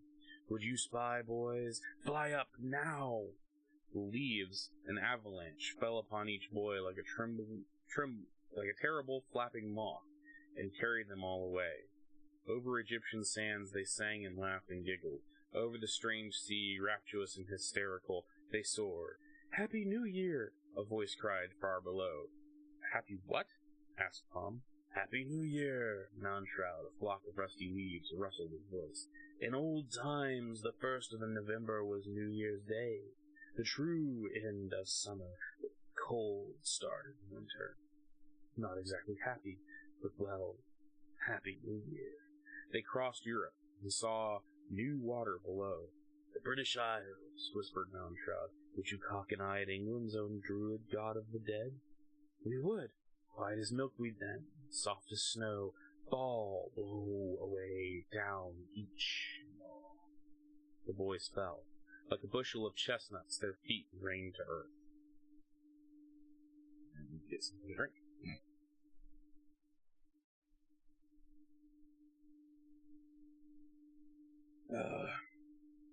Mound-shroud's voice is actually kind of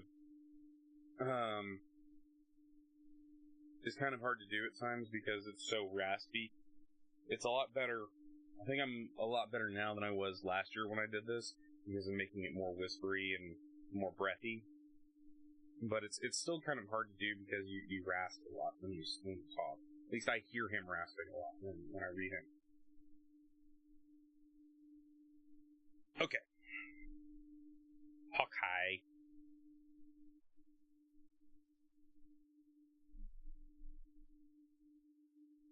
Alright. Chapter 12. Now the boys, who landed like a downpour of bright autumn trash, were in this order. Tom Skelton, dressed in his delicious bones. Henry Hank, more or less a witch. Ralph Bergstrom, an unrivaled mummy, becoming more unbandaged by the minute. A ghost, named George Smith. JJ, no other name needed, was a very fine ape-man. Wally Babb, who said he was a gargoyle, but to everyone he looked more like Quasimodo. Fred Fryer, what else but a beggar, fresh out of the ditch. And last but not least, Hackles Nibley, who had run up a costume at the last moment by simply clapping on a white scare mask and grabbing his grandpa's harvest scythe off the wall. All the boys, being safely landed on English earth, their billion autumn leaves fell off and blew away. They stood in the midst of a vast field of wheat. Here, Master Nibley, I brought you your scythe. Take it, grab. Now lie low, warned Mound-shroud. The druid god of the dead. Samhain, fall. They fell, for a huge scythe came skimming down out of the sky. With its great razor edge it cut the wind. With its whistling side it sliced clouds. It beheaded trees. It razored along the cheek of a hill. It made a clean shave of wheat. In the air a whole blizzard of wheat fell, and with every whisk cut, every scythe, the sky was a swarm with cries and shrieks and screams. The scythe hissed up. The boys cowered. "Hurrah!" grunted a large voice. "Mr. Mound-shroud, is that you?" cried Tom. For towering 40 feet above them in the sky, an immense scythe in his hands, was the cowled figure, its face in midnight fogs. The blades swung down. Hiss.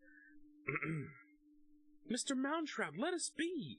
"Shut up!" Someone knocked Tom's elbow. Mr. Mound-shroud lay on the earth beside him. "That's not me. That's Samhain!" cried the voice in the fog. "God of the dead! I harvest thus and sow!"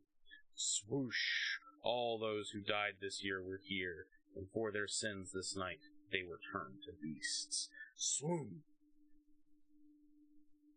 "Please," whispered Ralph the mummy. "Sht!" The scythe zippered Hackles Nibley's spine, ripping his costume in a long tear, knocking his own small scythe free of his hands. "Beasts!" and the harvest wheat flailed up and spun upon the wind, shrieking its soul. All those who had died in the past 12 months rained to earth, and falling, touching the heads of wheat, were turned to asses, chickens, snakes which scurried, cackled, and brayed, were turned to dogs and cats and crows and cows that barked, cried, and bawled. But all were miniature, all were tiny, small, no bigger than worms, no bigger than toes, no bigger than the sliced-off tip of the nose. By the hundreds and thousands of the wheat heads snowed up in scatters and fell down as spiders, which could not shout or beg or weep for mercy, but which soundlessly raced over the grass, poured over the boys. 100 centipedes toe-tipped on Ralph's spine. 200 leeches clung to Hackles Nibley's side until, with a nightmare gasp, he reeved and shook them off. Everywhere fell black widows and tiny boa constrictors. "For your sins, take that and this," bellowed the voice in the whistling sky. The scythe flashed, wind cut, fell in bright thunders. The wheat churned and gave up 1,000,000 heads. Heads fell, sinners hit like rocks, and hitting were turned to frogs and toads and multitudes of scaly warts with legs and jellyfish, which stank in the light. "I'll be good," prayed Tom Skelton. "Let me live," added Henry Hank. All of this said very loudly, for the scythe was making a dreadful roar. It was like an ocean wave falling down out of the sky, cleaning a beach. Hang on one second. I think I'm missing some. Yeah. I know I have an illustration for that. I'm just missing it. All of this said very loudly, for the scythe was making a dreadful roar. It was like an ocean wave falling down out of the sky, cleaning a beach, and running away up to cut more clouds. Even the clouds seemed to be whispering out swift, more fervent prayers of their own fates. "Not me, not me, for all the evil you ever did," said Samhain. And the scythe cut, and the souls were harvested and felled, and blind newts, and awful bedbugs, and dreadful cockroaches to scuttle, limp, creep, and scrabble. "My gosh, he's a bug maker, flea squasher, snake grinder outer, roach transformer, fly keeper. No, Samhain, October god, god of the dead." Samhain stomped a great foot, which tread 1,000 bugs in the grass, trampled 10,000 tiny soul beasts in the dust. "I think," said Tom, "it's time we ran," suggested Ralph, not offhandedly. "Shall we take a vote?" The scythe hissed and Samhain boomed. "Vote? Heck!" said Mounshroud. All jumped up. "You there!" thundered the voice above them. "Come back!" "No, sirs, thanks," said one and then the other, and put right foot after the other. "I figure," said Ralph, panting, leaping, tears on his cheeks, "I've been pretty good most of my life. I don't deserve to die." "Ha ha!" shouted Samhain. The scythe came down in a guillotine, which chunked the head off an oak tree and felled a maple. A whole orchard of autumn leaves fell onto a white marble pit somewhere. It sounded like a house full of boys falling downstairs. "I don't think he heard you, Ralph," said Tom. They dived, and they fell among rocks and shrubs. The scythe ricocheted off the stones. Samhain gave such a yell as brought an avalanche down on a small hill nearby. "Boy," said Ralph, squinched up, balled up, feet against chest, eyes tight. "England is no place to be a sinner." Even as a final rain, a shower, a downpour of hysterical souls turned beetles, turned flea, turned stink bug, turned daddy longlegs, scurried over the boys. "Hey, look! That dog!"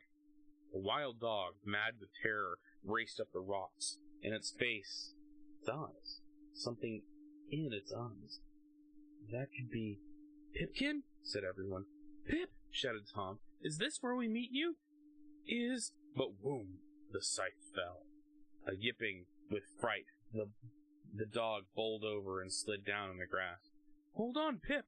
We know you, we see you!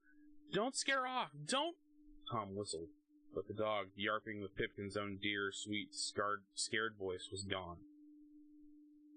But didn't an echo of his yip come back from the hills? "Meet, meet, Neat. Where? Thought Tom, criminally. Where? Salwain's sight, uplifted, gazed all about, happy at his games. He chuckled, most delicious chuckle, spat fiery spittle on his horny hand, and clenched his scythe tighter, swung it up, and froze. For somewhere, someone was singing. Somewhere near the top of a hill, in a small clump of trees, a small bonfire flickered. Men like shadows were gathered there, lifting up their arms and chanting. Salwain listened, his scythe like a great smile in his arms. O Salwain, god of the dead, hear us. We, the holy druid priests, in this grove of trees, the ancient oaks, plead for the souls of the dead. Far away, these strange men, by their bright fire, lifted metal knives, lifted cats and goats in their hands, chanting, We pray for the souls of those who are turned to beasts, O God of the dead. We sacrifice these beasts, so that you may let free the souls of our loved ones who died this year. Knives flashed. Salwain smiled an even greater smile, and the animals shrieked. All around the boys on the earth, the grass, the rocks, the trapped souls, lost in spiders, locked in roaches, put away in fleas and pillbugs and centipedes, gaped and yammered, silent yammered, and twitched and rolled. Tom winced. He thought he heard a million small, very microscopic bleats of pain and release from around him, where the centipedes capered and spiders danced. Let free, let be, prayed the druids on the hill, and a fire blazed. A sea wind roared over the meadows, brushed the rocks, and touched at the spiders, rolled the pillbugs, tumbled the roaches. The tiny spiders, insects, the miniature dogs and cows, fluffed away like a million snowflakes. Tiny souls trapped in insect bodies dissolved. Released with a vast cavern whisper, they whistled up to the sky. To heaven, cried the druid priests. Oh, free, go! They flew. They vanished in the air with a great sigh of thanks and much gratitude. Salwain, god of the dead, shrugged and let them go, and then just as suddenly, he stiffened. As did the hidden boys, and Mr. Moundshroud, crouched in the rocks. Through a valley and across the hill ran an army of Roman soldiers, a troop on the double. Their leader ran before them, shouting, Soldiers of Rome, destroy the pagans, destroy the unholy religion. Saturnus so orders. For Suetonius! Salwain in the sky raised his scythe. Too late. The soldiers slammed swords and axes into the bases of the holy druid oaks. Salwain shrieked in pain as if the axes had chopped his knees. The holy trees groaned, whistled, and with a final chop, thundered to the earth. Salwain trembled in the high air. The druid priests, fleeing, stopped and shuddered. The trees fell. The priests dropped at the ankles, the knees, and fell. They were blown over like oaks in a hurricane. No! roared Salwain in the night air. But yes! cried the Romans. Now! The soldiers gave a final mighty blow, and Salwain, god of the dead, torn at his roots, chopped at his ankles, began to fall. The boys, staring up, leaped out of the way, for it was like a giant forest falling all in one fall. They were shadowed by his midnight descent. The thunder of his death came before him. He was the greatest tree in all existence ever, the tallest oak ever to pummel down and die. Down he came through the wild air, screaming, flailing to hold himself up. Salwain hit the earth. He dropped with a roar that shook the bones of the hills and snuffed the holy fires. And with Salwain cut down and dead, the last of the druid oaks fell with him, like wheat cut with a final scythe. His own huge scythe, a vast smile lost in the fields, dissolved into a puddle of silver and sank into the grass. Silence, a smoldering of fires, a blowing of leaves. Instantly, the sun went down. The druid priests bled in the grass as the boys watched, and the Roman captain prowled the dead fires, kicking the holy ashes. Here we shall build our temples to our gods. The soldiers lit new fires and burned incense before golden idols which they set in place. But no sooner lit than a star shone in the east. On far desert sands, to camel bells, 3 wise men moved. The Roman soldiers lifted their bronze shields against the glare of the star in the sky, but their shields melted. The Roman idols melted and became shapes of Mary and her son. The soldiers' armor melted, dripped, and changed, and they were dressed now in garments of priests, who sang Latin before yet newer altars, even as Moundshroud, crouched, squinting, weighed the scene and whispered it to his small masked friends. Aye, boys, see, gods following gods. The Romans cut down the Druids, their oaks, their god of the dead, bang, down, and put in their own gods, eh? Now the Christians run and cut the Romans down. New altars, boys, new incense, new names. The wind blew the altar candles out. In darkness, Tom cried. The earth shuddered and spun, and the rain drenched him. What's happening, Mr. Moundshroud? Where are we? Moundshroud struck a flinty thumb to fire and held it up. Bless me, boys. It's the dark ages. The longest, darkest night ever. Christ long since come and gone in the world. And where's Pipkin? Here, cried a voice in the night sky. I think I'm on a broom. It's taking me away. Hey, me too, said Ralph, and then JJ, and then Hackles Nibley, and Wally Bob, and all the rest. And there was a huge whisper like a gigantic cat stroking its whiskers in the dark. Brooms, heard Moundshroud. The gathering of the brooms. The October Broom Festival. The annual migration. To where? Asked Tom, calling up for everyone was making traffic on the air now, and whisking shrieks. The broom works, of course. Help! I'm flying, said Henry Hank. Whisk! A broom whistled him away. A great brambly cat flashed by Tom's cheek. He felt a wooden pole between his legs jump up. Hang on, said Moundshroud. When attacked by a broom, only one thing to do. Hold tight. I am holding, cried Tom. He flew away.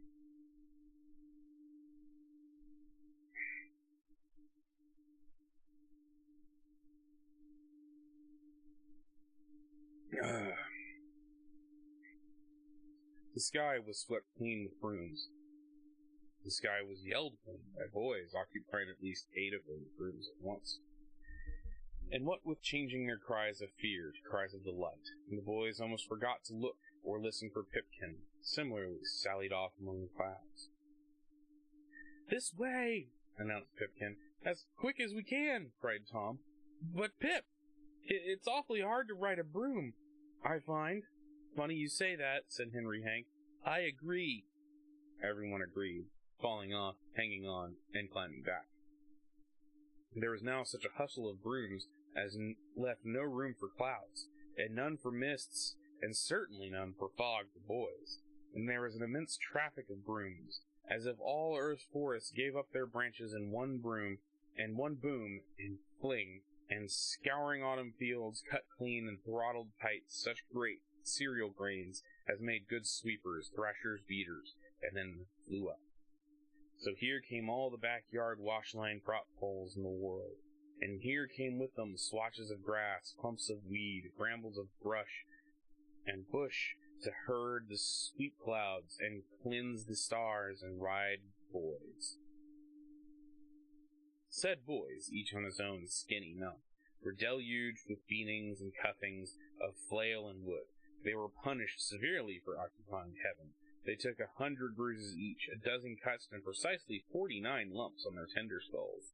Hey, I got a bloody nose! Gasped Tom, happily looking at the red on his fingers. Shucks, cried Pipkin, going into a cloud dry and coming out wet. That's nothing. I got one eye shut, one ear bad, and I lost a tooth. Pipkin, cried Tom, don't keep telling us to meet you, and then we don't know where. Where? In the air, said Pipkin. Cheese, muttered Henry Hank. There's 2,100,000,099,000,000 acres of air wrapped around the world. Which half acre does Pipkin mean? I mean, gasped Pipkin. But a whole bundle of broomsticks banged up in an akimbo dance, like a shuttle of cornstalks crosses flight, or a farmhand fence suddenly become antic in its rustles and frenzies. A cloud with a grand fiend face gaped its mouth. It swallowed Pipkin, broom and all, and then shut his vapors tight and rumbled with Pipkin indigestion. Kick your way out, Pipkin! Stomp him in the stomach, someone suggested. But nothing kicked in the cloud. Satisfied, sailed on Forever's Bay toward eternity's dawn, ruminating over its delicious sweet boy dinner. Meet him in the air, Tom snorted. Good grief! Talk about horrible directions to nowhere. See even more horrible directions, said Moundshroud, sailing by on a broom that looked like a wet and angry cat on the end of a mop. You could see witches. Would you see witches, boys? Hags, crones, conjure wives, magicians, black magics, demons, devils. They'll be here in mobs and riots, boys. Skin your eyeballs. And there below, all across Europe, through France and Germany and Spain, on the night roads were indeed clusters and mobs and parades of strange sinners running north, scrabbling away from the southern sea. That's it! Jump! Run! This way to the night! This way to the dark! Moundshroud swooped low, shouting over the mobs like a general leading a fine evil troop. Quick! Hide! Lie low! Wait a few centuries! Hide from what? Wondered Tom. Here come the Christians! Here come the Christians! Yelled voices below on the roads. And that was the answer. Tom blinked and soared and watched. From all the roads, the mobs ran to stand alone on farms, or at crossroads and harvest fields, in towns. Old men, old women, toothless and raving, yelling to the sky as the brooms swept down. Why, said Henry Hank, stunned, those are witches! Dry clean my soul and hang it out to dry if you're not right, boy, agreed Moundshroud. There are witches jumping fires, said J.J., and witches stirring cauldrons. And witches drawing symbols and farmyard dust, said Ralph. Are they real? I mean, I always thought real, Moundshroud, insulted, almost fell from his bramblecat broom. Ye gods and fishes, lad, every town has its resident witch. Every town hides some old Greek pagan priest, some Roman worshipper of tiny gods, who ran up the roads, hid in culverts, and sank in caves to escape the Christians. And every tiny village boy, and every scrubby farm, the old religions hide out. You saw the Druids cut and chopped, eh? They hid from the Romans. And now the Romans, who fed the Christians to lions, run themselves to hide. So all the little lollygagging cults, all flavors and types, scramble to survive. See how they run, boys? And it was true. All fires burned all over Europe. At every crossroad and by every haystack, dark forms jumped and cats crossed flames. Cauldrons bubbled, old hags cursed, and dogs frolicked red-hot coals. Witches! Witches everywhere, said Tom, amazed. I never knew there was so many. Mobs and multitudes, Tom. Europe was flooded to the dikes, witches underfoot, under bed, and in the cellars and high attics. Oh boy, said Henry Hank, proud in his witch costume. Real witches! Could they talk to the dead? No, said Moundshroud. Jump up devils? No. Keep demons in door hinges and squeal them out at midnight? No. Ride broomsticks? Nope. Put sneezing spells on people? Sorry. Kill folks by sticking pins in dolls? No. Well, heck, what could they do? Nothing. Nothing! Cried all the boys, affronted. Oh, they thought they could, boys. Moundshroud led the team down on their brooms over the farms where witches dropped frogs in cauldrons and stomped toads and snuffed mummy dust and cavorted in cackles. But stop and think. What does the word witch truly mean? Why, said Tom, and he was stymied. Wits, said Moundshroud. Intelligence. That's what it means. Knowledge. So any man or woman with half a brain and with inclinations toward learning had wits about him, eh? And so, everyone too smart who didn't watch out was called a witch, said everyone. And some of the smart ones, the ones with wits, pretending at magic, or dreaming themselves with ghosts and dead shufflers and ambling mummies. And if enemies dropped dead by coincidence, they took credit for it, and liked to believe they had power. They had none, boys, none. Sad and sorry. 'Tis true, but listen. There beyond the hill, there's where the brooms come from, and there's where they go. The boys listened and heard.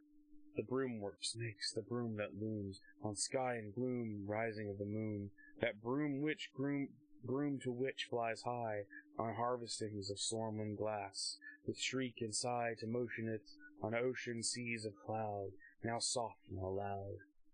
Below, at full tick, a witch broom factory was filled with commotions, poles being cut and bound with broom brush, which, no sooner tied, took off up a chimney in flights of sparks. On rooftops, hags leapt on to ride the stars, or so it seemed, as the boys watched the voices sang. Did witches feel the night wind in their bed? Did they reel and dance with devils and the dead? No, but that is what they bragged and claimed and said, until whole continents hell-bit, named witches of the innocent, and now did conspire to burn old women, babes, and virgins in a fire. Mobs raved through villages and farms with torches, cursing. Bonfires flared from the English Channel to the Mediterranean shore. Through all of Germany and France, 10,000 so-called witches, evil witches, hung to kick their final antic dance. No village but what shared a dread uproar, as each side named the other for a devil's pig. Old Satan's sow, the demon's maddened boar. Wild pigs with witches glued to their backs trotted roof tiles, flinting sparks and snorting steams. All Europe was a cloud of witches' smoke, their judges often bound and burnt with them. For what? A joke.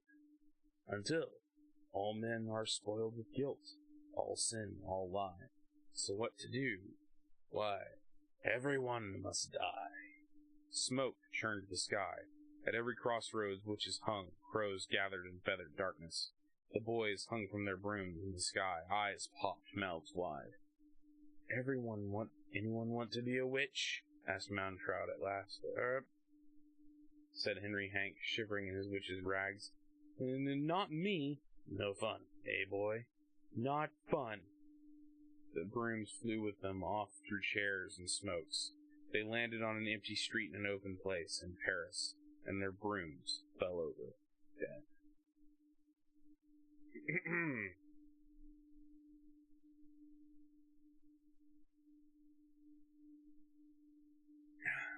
Blah, blah, blah, blah, blah. You can quote me on that. Well now, boys, what should we do to scare the scarers, frighten the frighteners, and shiver the shiverers? Cried Moundshroud inside of a cloud. What bigger than demons and witches? Bigger gods? Bigger witches?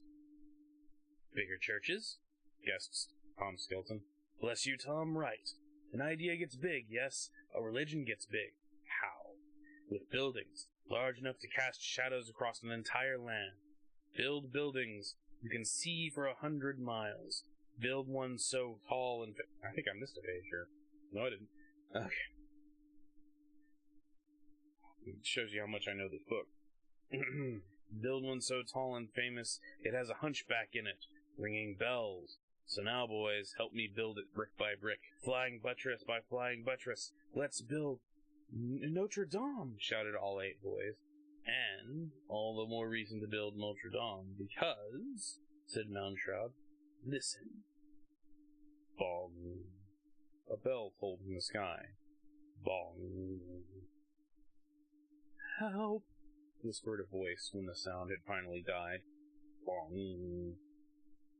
The boys looked and saw a kind of scaffolding reared up in a half-belfry kept upon the moon. At the very top hung a huge bronze bell that was tolling them. And from inside that bell, with every crash and bang and gong, this small voice shouted, Help! The boys looked at Moundshroud.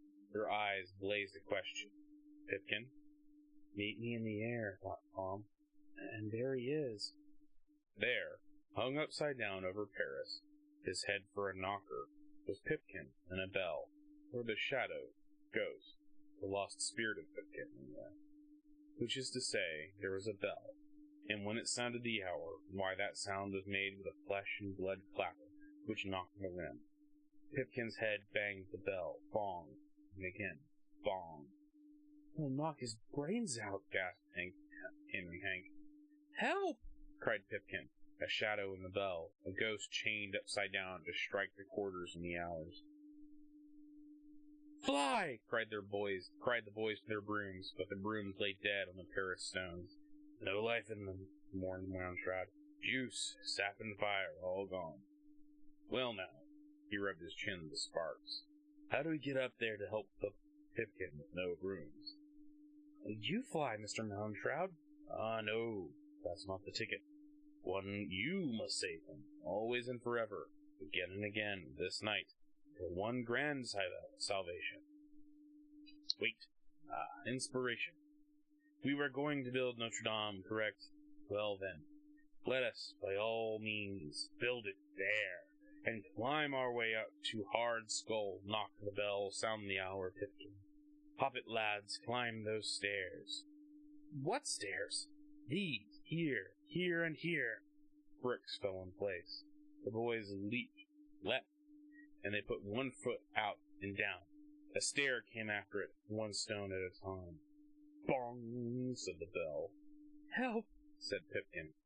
Feet galloping, empty air came down to tap, rustling, clomp on. Another step, and another step, and yet another, and another climbing empty space. "Help!" said Pipkin. Bong! Again went the hollow bell. So they ran on emptiness, with Mounshroud prodding, shoving after. They ran on pure windy light, only to have bricks and stones and mortar shuffle like cards and feel themselves solid, and take form beneath their toes and heels. It was like racing up through a cake that built itself layer upon stone layer, and the wild bell and sad Pipkin shouting and pleading them on. Our shadow, wrong voice, because I can't read. "Our shadow, there it is," said Tom. And indeed, the shadow of the cathedral, this splendid Notre Dame, was tossed by moonlight all over France and half of Europe. "Up, boys, up! No pause, no rest, no run!" Bong! "Help!" They ran. They began to fall with each step, but again and again steps came up in place and saved them, and ran them taller, so that shadow of the spires loomed tall across the rivers and fields to snuff the last witch fires at crossroads. Crones, hags, wise men, demon lovers, 1,000 miles off, snuffed like candles, whiffed to smoke, wailed and sank to hide as the church leaned and tilted across the heavens. Even as the Romans cut down druid trees and cropped their god of the dead to fall, we now with this church, boys, cast such a shadow as knocks all witches off their stilts and puts seedy sorcerers and trite magicians to heel. No more small witch fires, only this great lit candle, Notre Dame. Presto! The boys laughed at the light. The last step fell into place, and they reached the top, gasping. Notre Dame Cathedral was finished and built. Bong! The last soft hour was struck. Great bronze bells shuddered and hung empty. The boys leaned to peer inside its cavernous mouth. There was no clapper inside, shaped like Pipkin. "Pipkin?" they whispered. "Pin?" echoed the bell in small echo. "He's here somewhere. He's here somewhere. Up there in the air. Meet him, that's what he promised. And Pipkin falls back on no promises," said Mounshroud. "Look about, boys. Fine handiwork, eh? Centuries of toil, done in a fast gallop and smooth strike. Ah, there's something beside Pipkin missing. What? Glance up. Scan around, eh?" The boys peered. They puzzled. Don't the place look awfully plain, boys? Awful untouched and unornamented? Gargoyles! Everybody turned to look at Wally Babb, who was dressed as a gargoyle for Halloween. His face fairly gleamed with revelation. "Gargoyles! This place has got no gargoyles!" "Gargoyles!" Mounshroud uttered an undulated and beautifully ribboned the word with his lizardy tongue. "Gargoyles! Shall we put them on, boys? How? Why, I should think we can whistle them into place. Whistle for demons, boys, whistle for fiends. Give a high, great tooting blow for the beasties and ferocious fanged loomers of the dark. Wily Babs sucked in a great breath. Here's mine. He whistled. All whistled. The gargoyles. They came running.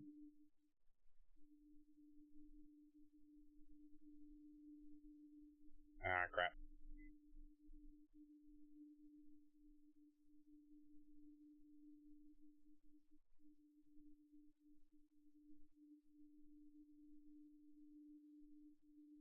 And it's being stupid again. Give me 1 second, guys.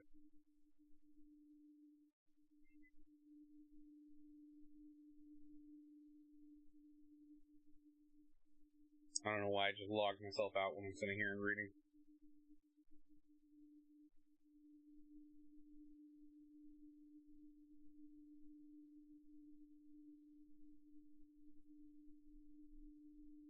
Hope it saved my place. We're pretty far along. Been going for about 2 hours and 15 minutes.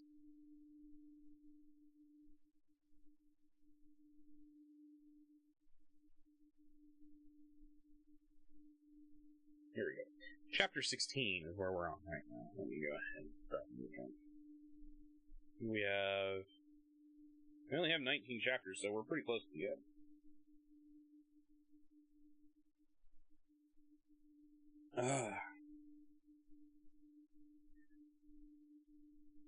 The unemployed of all midnight Europe shivered in their stone sleep and came awake. Which is to say, all the old beasts, all the old tales, all the old nightmares, all the old unused demons put by, and witches left in the lurch, quaked at the call, reared at the whistle, trembled at the summons.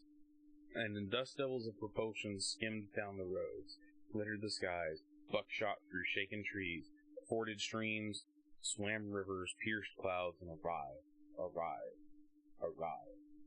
Which is to say, all of the dead statues and idols and semi-gods and demigods of Europe, lying like a dreadful snow all about, abandoned in ruins, gave a blink and start, and came as salamanders on the road, or bats in skies, or dingoes in the brush. They flew, they galloped, they skittered.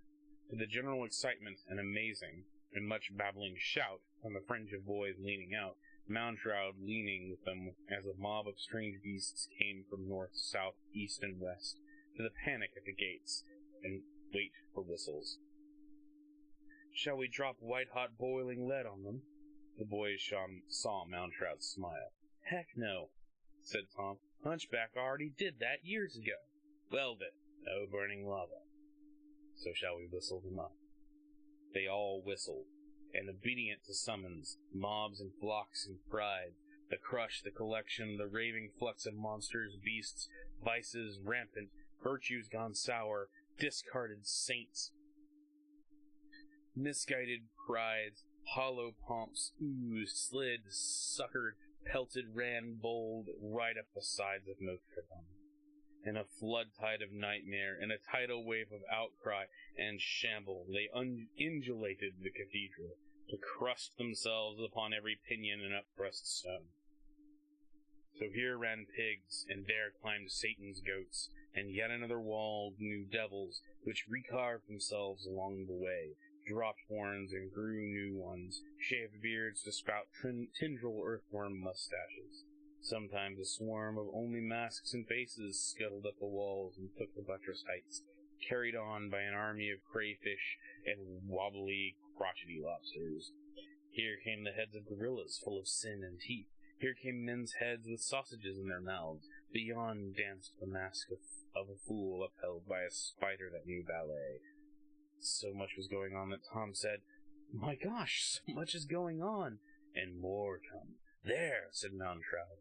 Now that Notre Dame was infested with various beasts and spidering ears and gloams and masks, why, here came dragons chasing children, and whales swallowing Jonahs, and chariots chock full of skulls and bones, acrobats and tumblers, yanked out by the shape of demi-demons, limp and fell in strange postures to freeze and release. all accompanied by pigs with harps, and sows with piccolos, and dogs playing bagpipes, so the music itself helped calm and pull new mobs of grotesques up the walls to be trapped and caught forever in sockets of stone. Here an ape plucked a lyre, there floundered a woman with a fish-tail. Now a sphinx flew out of the night, shed its wings, and became lion and woman, half and half, settled to snooze away the centuries in the shadow and sound of the high bells.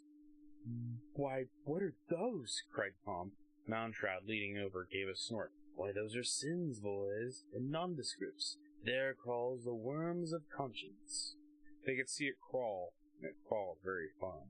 "Now," whispered Mountroud softly, "settle, slumber, sleep." And the flocks of strange creatures turned about 3 times like evil dogs, and lay down. All beasts took root, all grimaces froze to stone, all cries faded. The moon shadowed and lit the gargoyles of Notre Dame. "Does it make sense, Tom?" "Sure. All the old gods, all the old dreams, all the old nightmares, all the old ideas with nothing to do, out of work, gave them work. We called them here. And here they will remain for centuries, right?" "Right." They all looked down over the rim. There was a mob of beasties on each battlement. A crowd of sins on the west, a surge of nightmares in the south, and a fine scuttle of unnamed vices and ill-kept virtues to the north. "I," said Tom, proud of his night's work, "wouldn't mind living here." The wind crooned in the mouths of the beasts. Their fangs hissed and whistled. "Much thanks."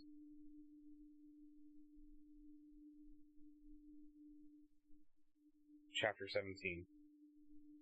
"Jehoshaphat," said Tom Skelton on the parapet. "We whistled all the stone griffins and demons here. Now Pipkin's lost again. I was thinking, why can't we whistle him?" Mountroud laughed so his cape boomed on the night wind, and his dry bones jangled inside of his skin. "Boys, look around! He's still here!" "Where?" "Here," mourned a small, faraway voice. The boys crooked their spines, looking over the parapet, craned their necks, staring up. "Look and find, lads. Hide and seek." And even in seeking, they could not help but enjoy once more the turbulent slates of the cathedral, all fringed with hordes and devilishly ugly with trapped beasts. Where was Pipkin and all those dark sea creatures with gills gaped open like mouths for an eternal gasp and sigh?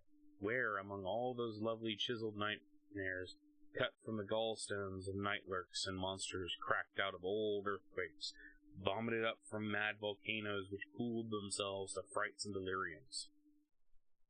"Here," wailed a far, small, familiar voice. And way down on a ledge, halfway to earth, the boys, squinting, thought they saw one small, round, beautiful angel devil face, with a familiar eye, a familiar nose, and a friendly, familiar mouth. "Pipkin!" Shouting, they ran down stairways, along dark corridors, until they reached a ledge. Far out there on the windy air, above a much narrow walkway indeed, was a small face, loving among so much ugliness. Tom went first, not looking down, spread-eagling himself. Ralph followed, and the rest reached along the line. "Watch out, Tom! Don't fall!" "I'm not falling. Here's Pip!" And there he was, standing in a line directly under the outpost stone masks, the bust, the head of the gargoyle. They looked up at that mighty fine profile, that great nub nose, that unbearded cheek, that fuzzy cap of marbled hair. Pip. "Pip, for cry ye, what are you doing here?" called Tom. Pip said nothing. His mouth was stone-cut. "Oh, it's just rock. Just a gargoyle carved here in a long time ago. Looks like Pip," said Ralph. "But I heard him call." "But how?" And then the wind gave him an answer. It blew around the high corners of Notre Dame. It fluttered in the eyes and the ears, and piped out the gaping mouths of the gargoyles. whispered Pipkin's voice. The hair stood up on the back of their necks. "Oh," murmured the stone mouth. "Listen, there it is," said Ralph excitedly. "Shut up," cried Tom. "Pip, next time the wind blows, tell us how do we help, what got you here, and how do we get you down?" Silence. The boys clung to the rock cliff face of the great cathedral, and another swoop of wind sucked up and drew their breaths, and whistled in the carved stone of the boys' teeth. "One question," whispered Pip's voice again after a pause. Silence. More wind. The boys waited. "Time. One question at a time," translated Tom. The boys hooted with laughter. That was Pip, all right. "Okay." Tom gathered his spit. "What are you doing up here?" The wind blew sadly, and the voice spoke as from a deep old well. "In so many places in just a few hours." The boys waited, grinding their teeth. "Speak up, Pip." The wind came back to mourn in the open stone mouth. But the wind had died, and it began to rain. This was best of all, for the raindrops ran cold on Pipkin's stone ears, and out along his nose, and fountained from his marble mouth. So he began to utter syllables in liquid tongues, and was clear, cold rain water. "Hey, this is better." He spouted mist, and he sprayed quick rain. "Should have been where I was been. Gosh, I was buried for a mummy. I was trapped in a dog. We guessed that was you, Pipkin. And now here," said the rain in the ear, the rain in the nose, the rain in the clear, dripping marble mouth. "Golly, gosh, golly, funny, strange, inside this rock with all these devils and demons for pals. And 10 minutes from now, who knows where I'll be? Higher up, or buried deep? Where, Pipkin?" The boys jostled. The rain squalled and beat them so that they almost tilted and fell off the ledge. "Are you dead, Pipkin?" "No, not yet," said the cold rain in his mouth. "Part of me in a hospital, a long way off home. Part of me in that old Egyptian tomb. Part of me in the grass in England. Part of me here. Part of me in a worse place. Where? I don't know. I don't... Gosh, one minute I'm yelling laughs, the next I'm scared. Now, just now, this very minute, I guess, I know I'm scared. Help me, guys. Help me, please." Rain poured out of his eyes like tears. The boys reached up to touch Pipkin's chin as best they could, but before they could touch, a lightning bolt struck out of the sky. It flashed blue and white. The entire cathedral shook. The boys had to grab demon's horns and angel's wings on either side so as not to be knocked off. Thunder and smoke, and a great shattering of rock and stone.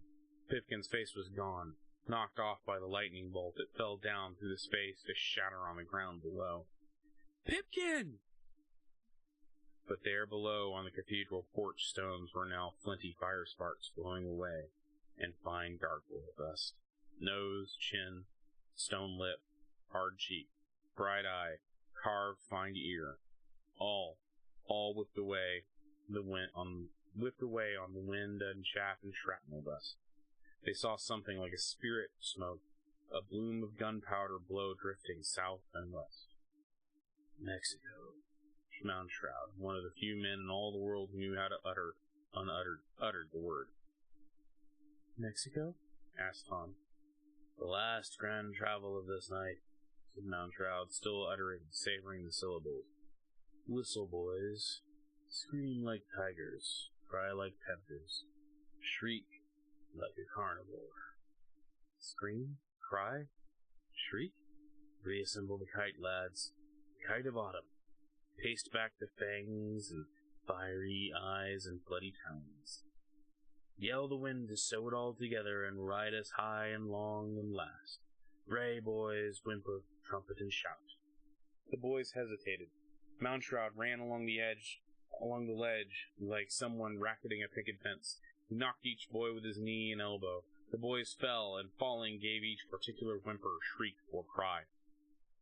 Plummeting down through cold space, they felt the tail of a murderous peacock flourish beneath them.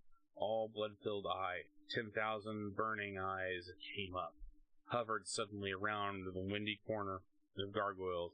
The autumn kite, freshly assembled, broke their fall. They grabbed, they held to the rim, to edged cross struts to traptrum, rattling papers to bits and tatters and shreds of old meat-breathed lion mouth and stale blood tiger maw. Moundshroud leaped up to grab. This time he was the tail. The autumn kite hovered, waiting, 8 boys upon its billowing surf of teeth and eyes. Moundshroud turned his ear. Hundreds of miles away, beggars ran down Irish routes, starving, asking for food from door to door. Their cries rose in the night. Fred Fryer in his beggar costume heard, "No way! Let's fly there!" "No time. Listen!" Thousands of miles away, there was a faint tap-hammering of Death Watch beetles clicking the night. "The coffin makers of Mexico," Moundshroud smiled. "In the streets, with their long boxes and nails and tiny little hammers. Tapping, tapping." "Pipkin," whispered the boy, "you hear? And to Mexico we go." The autumn kite boomed them away with 1,000-foot tidal wave of wind. The gargoyles, flung in their stone nostrils, gaping their marble lips, used that same wind to wail them farewell. Chapter 18.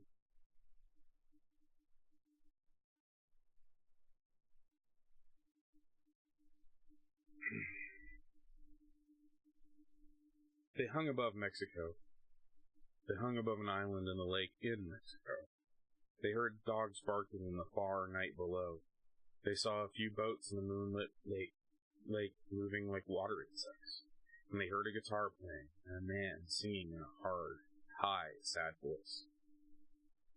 A long way off, across the dark borders of land in the United States, packs of children, mobs of dogs ran laughing, barking, knocking from door to door, their hands full of sweet bags of treasure, wild with joy on Halloween night. "But here," whispered Tom. "Here what?" asked Moundshroud, hovering at his elbow. "Well, why here?" "And down through all South America." "Yes, south. Here in south. All the cemeteries, all the graveyards are full of candlelight." Full of candlelight, Tom thought. 1,000 candles in cemetery, 100 candles in that graveyard, 10,000 small flickering lights further on 100 miles, 500 miles, down the very tip of Argentina. Is that the way they celebrate? El Dia de los Muertos. How's your grade school Spanish, Tom? The Day of the Dead Ones? Caramba, si! Kite! Disassemble! Swooping down, the kite flew apart for a final time. The boys tumbled on the stony shore of the quiet lake. Mist hung over the waters. Far across the lake they could see an unlit tomb rock. There were, as yet, no candles burning in it. Out of the mist, the dugout canoe moved silently without oars, as if the ride touched across the waters. A tall figure in a gray, winding sheet stood motionless at one end of the boat.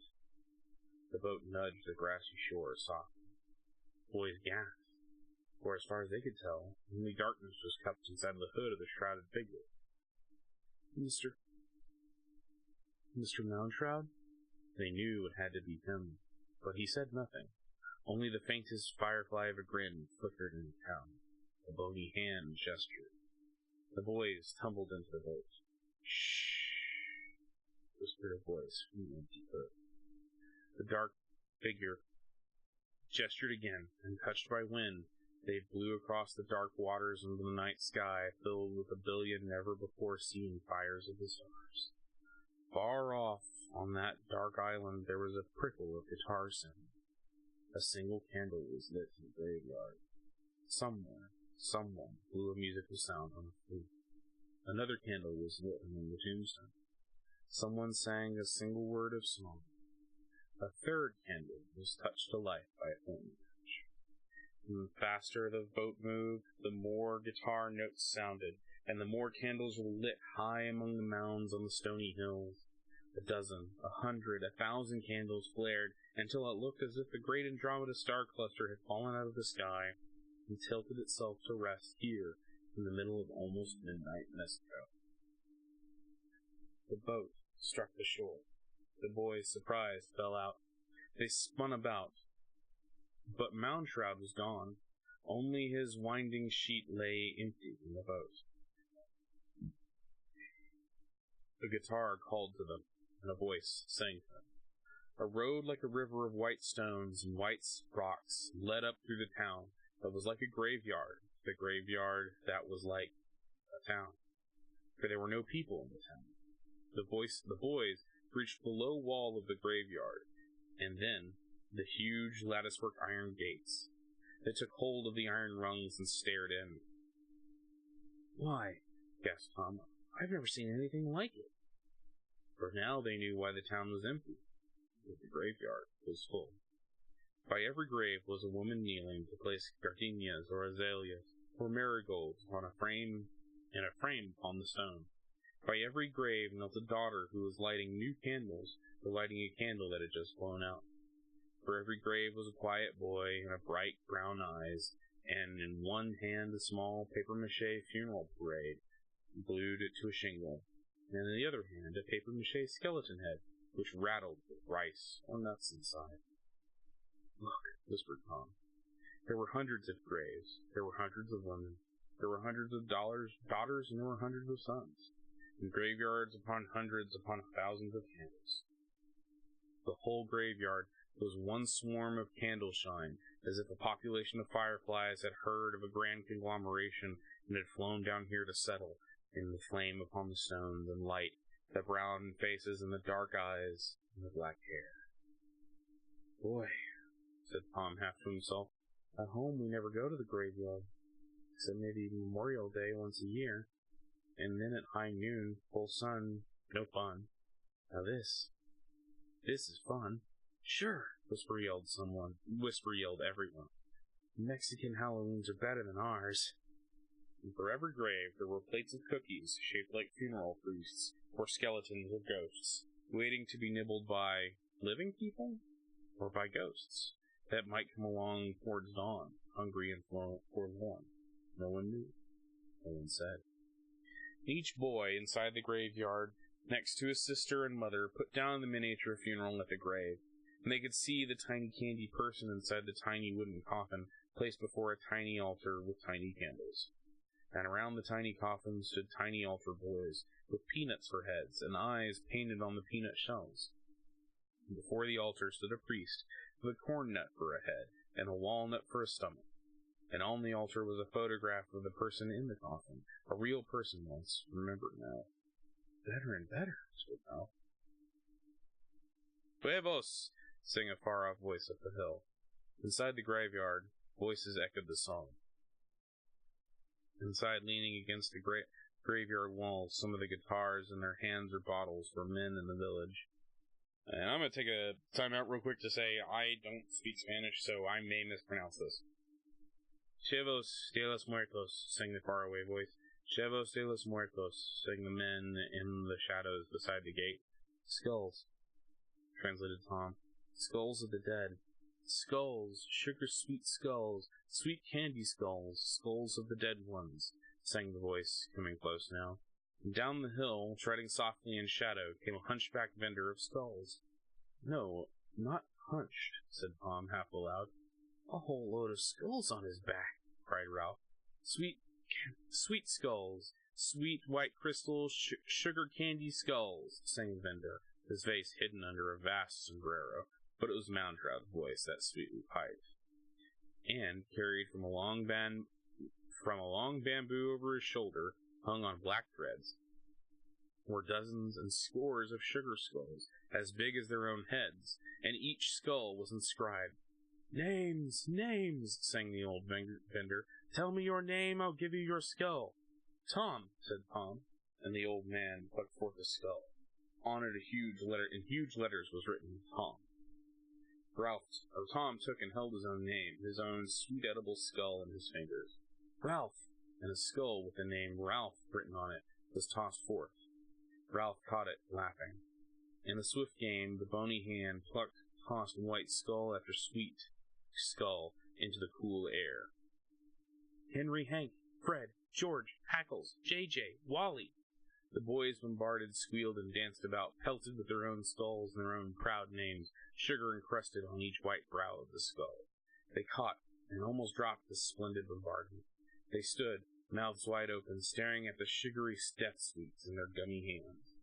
From within the graveyard, way high, male soprano voices sang, Roberto, Maria, Conchita, Toma, Calavera, Calavera, sweet candy bones to eat.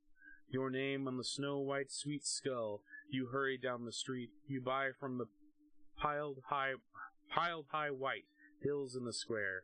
Buy and eat. Chew your name. What a treat. The boys lifted the sweet skulls in their fingers. Bite the T and the O and the M, Tom. Chew the H, swallow the A, digest the N, and choke on the K, Hank. Their mouths watered. But was it poison they held?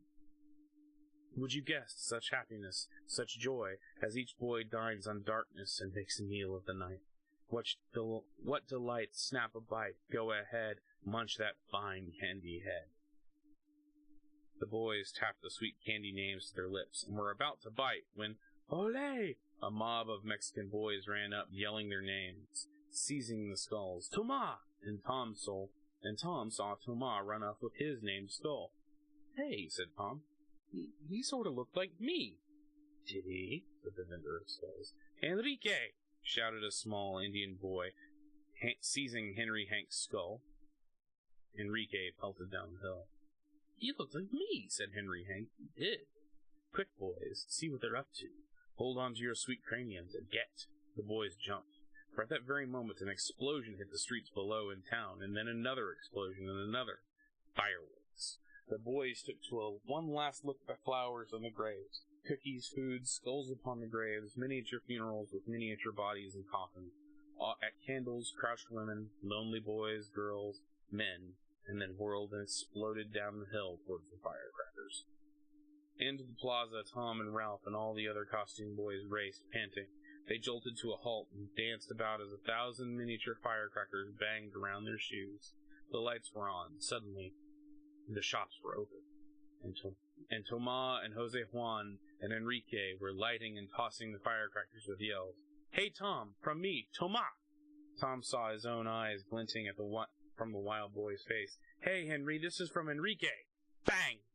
JJ, this, bang, from Jose Juan. Well, this is the best Halloween of all, said Tom, and it was. For never in all their wild travels had so much happened to be seen, smelled, and touched. In every alley and door, the windows were mounds of sugar skulls with beautiful names. From every alley came the tap-tap of death-watch beetle coffin makers, nailing, hammering, tapping coffin lids, like the wooden drums in the night. From every corner were stacks of newspapers, with pictures of the mayor, and his body painted in like a skeleton, for the president and his body all bones, the loveliest maiden dressed like a xylophone, and death playing a tune on her musical ribs. Calavera, calavera, calavera, the song drifted down the hill. See the politicians buried in the news, rest in peace beneath their names, such is fame. See the skeletons juggling, standing high on each other's shoulders, preaching sermons, wrestling, playing soccer, little runners, little jumpers, little skeletons that leap about and fall. Did you ever dream that death would be so whittled down and so very small? The song was true. Wherever the boys looked were the miniature acrobats, trapeze performers, basketball players, priests, jugglers, tumblers. But all were skeletons, hand to hand, bony shoulders to shoulder, and all small enough for you to carry on your fingers. And over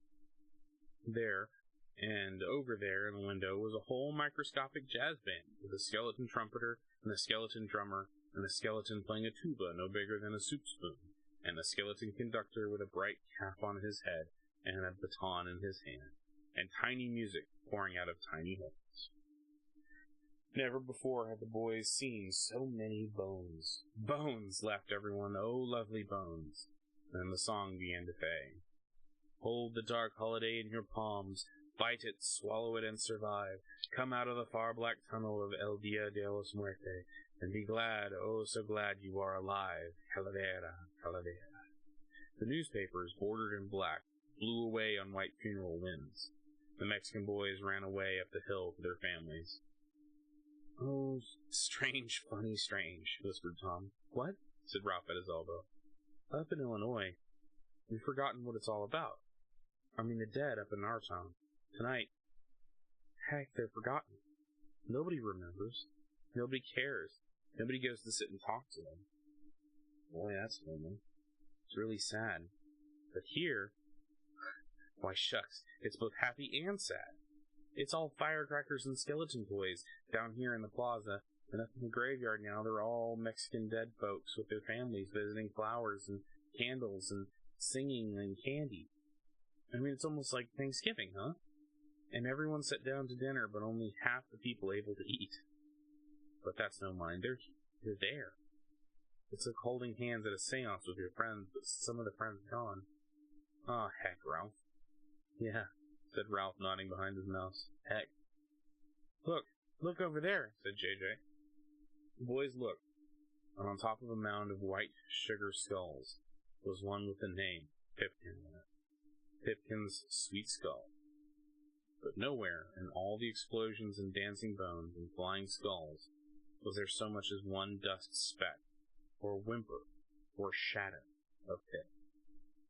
They had grown so accustomed to Pip leaping up in fantastic surprises on the sides of Notre Dame, or weighing down a gold box sarcophagi, they had expected, like a jack-in-a-box, to pop out of the mound of sugar skulls, flap sheets in their faces, cry dirges, but no, suddenly, no Pip. No Pip at all. Maybe no Pip ever again. The boys shivered. Cold wind blew fog up from the lake. Chapter 19. Along the dark night street, round a corner, came a woman bearing over her shoulders twin scoops of mound charcoals burning. From these heaps of pink burning coals, firefly sparks scattered and blew in on the wind. Where she passed on bare feet, she left a trail of little sparks, which died. Without a word, shuffling, she went around the other corner into an alley gone. After her came a man carrying on his head, lightly, a small coffin. It was a box made of plain white wood, nailed shut. On the sides and top of the box were pinned cheap silver rosettes, handmade silk, and paper flowers. And inside the box was... The boys stared as the funeral parade above two went by. Two, though, thought Tom. The man in the box, yes, and the thing inside the box. The man, his face solemn, balancing the coffin on top of his head, walked tall into the nearby church. Stuttered Tom. Was that Pip inside the box? What do you think, lad? Asked Moundshroud. I don't know. I only know I've had enough. This night's been too long. I've seen too much. I know everything. Everything. Yeah, said everyone, clustering close and shivering. We've got to get home, don't we? What about Pipkin? Where is he? Is he alive or dead? Can we save him? Is he lost? Are we too late? What'll we do? What? Cried everyone, with the same questions flew and burst from their mouths and welled in their eyes. They all took hold of Moundshroud as to press the answer from him, yank it out of his elbows. What do we do? To save Pipkin, one last thing. Look up in this tree. Dangling from the tree were a dozen Halloween piñatas, devils, ghosts, skulls, witches that swayed in the wind. Break your piñata, boys. Sticks were thrust in their hands. Strike. Yelling, they struck. The piñatas exploded. And from the skeleton piñata, 1,000 small skeleton leaves fell in a shower. They swarmed on Tom. The wind blew skeletons' leaves and Tom away. And from the mummy piñata fell hundreds of frail Egyptian mummies, which rushed away into the sky, Ralph with them. And so each boy struck and cracked, and let down small vinegar gnat dancing images of himself, so that devils, witches, ghosts shrieked, and seized all the boys and leaves and went stumbling throughout the sky, with Moundshroud laughing afterwards. They ricocheted in the final alleys of the town. They banged and skipped like stones across the lake waters. They to land rolling in a jumble of knees and elbows on a yet far hill. They sat up. They found themselves in the middle of an abandoned graveyard, with no people or lights, only stones, like immense wedding cakes frosted with old moonlights. And as they watched, Mound Shroud, landing light on his feet, in a swift, quiet motion, bent. He reached for an iron rung in the earth, and he pulled. With a shriek of hinges, a trapdoor in the earth gaped wide. The boys came to stand at the edge of the big hole. Stuttered Tom. Catacombs? Catacombs, Mound Shroud pointed. Stairs led down into a dry dust earth. The boys swallowed hard. Is Pip down there? Go bring him up, boys. Is he all alone down there? No. Things are with him. Things. Who goes first? Not me. Son. Me, said Tom at last. He put his first step down, and he sank into the earth. He took another step, and then suddenly he was gone, and the others followed. They went down the steps in single file. With each step down, the dark got darker, and each step down, the silence grew more silent. And with each step down, the night became deep as well, and very black indeed. With each step down, the shadows waited, and seemed to lean from the walls. With each step down, strange things seemed to smile at them from the long cave which waited below. Bats seemed to be hanging, clustered just over their heads, squeaking so high they could not hear them. Only dogs might hear, have hysterics, jump out of their skins and run away. With each step down, the town got farther away in the earth, and all above, from the nice people of the earth. Even the graveyard above seemed far away. They felt lonely. They felt so alone, they wanted to cry. For each step down was a billion miles lost from life and warm beds, and good candlelight, and mothers' voices, and father's pipe smoke, and cleaning his voice in the night, which made you feel good, knowing that he was there somewhere in the dark, alive and turning in his sleep, and able to hit anything with his fists, if it had to be hit. Each step down, at last, at the bottom of the stairs, they peered into the long cave, the long hall. And all people were there, and very quiet. They had been quiet for a long time. Some of them had been quiet for 30 years. Some of them had been silent for 40 years. Some of them had been completely mum for 70 years. There they are, said Tom. Mummies? The mummies. A long line of them standing against the walls. 50 mummies standing against the right wall. 50 mummies standing in the left wall. And 4 mummies waiting at the far end in the dark. 104 dry as dust mummies, more lonely than they might have ever felt in life, abandoned there, left below, far from dog barks and fireflies and the sweet singing of men and guitars and night.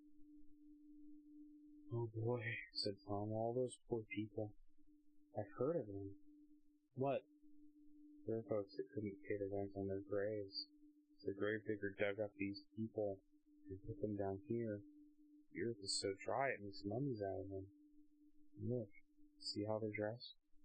The boys looked and saw some of the ancient people were dressed like farmers, and some like peasant maids, some like businessmen in old dark suits, and one even like a bullfighter in his dusty suit of lights. But inside their suits were all thin bones and skin and spiderweb of dust that shook down through their ribs if you sneezed and trembled. What's that? What's what? Psst. Everyone listened. They peered into the long vault. All mummies looked back with empty eyes. All the mummies waited with empty hands. Someone was weeping at the far end of the dark tunnel. Came the voice. Jimmy crying. That's Pip. I've only heard him cry once, but that's him, Pipkin. He's trapped there in the catacombs. The boys stared, and they saw 100 feet away, crouched in a corner, trapped in the most distant part of the catacomb, a small figure that moved. The shoulders twitched, the head was bent and covered with trembling hands. And behind the hands, the mouth wailed and was afraid. Pipkin? The crying stopped. Pipkin, is that you? Whispered Tom. A long pause. I trembled in a second breath, and then... Yes? Pip, for crying. What are you doing here? Oh no. Come out. I can't. I'm afraid. But Pip, if you stay there... Tom paused. Pip, he thought, if you stay forever. You stay with all the silence and the lonely ones. You stand in the long line and tourists come and look at you and buy tickets to look at you some more. You... Pip, said Ralph behind his mask. You gotta come out. Can't. They won't let me. They? But they knew what he meant in the long line of mummies. In order to get out, he would have to run the gauntlet between the nightmares, the mysteries, the dreadful ones, the dyers and the haunts. They can't stop you, Pip. Pip said, oh yes, they can. Said echoes deep in the catacombs. I'm afraid to come out. We're, said Ralph, afraid to go in. Maybe if we choose one brave one, said Tom, and he stopped. The Pipkin was crying again, and the mummies waiting in the night so dark in the long tomb hall that you would sink right through the floor if you stepped on it, and never move again. The floor would seize your ankles with bony marble, and hold you until the freezing cold froze you to the dry dust statue forever. Maybe if we went into a mob, all of us, said Ralph. They tried to move. Like a spider leg like a big spider with many legs, the boys tried to cram through the door. 2 steps forward, 1 step back, 1 step forward, 2 steps back. It wept Pipkin. At which sound all fell upon themselves, gibbering and scrambling, yelling their dyers and frights back to the door. They heard an avalanche of heartbeats. Pang pained in their chest. Oh God, what are we gonna do? I'm afraid. Him afraid to come, us afraid to go? What? Behind them, leaning against the wall, was Moundshroud, forgotten.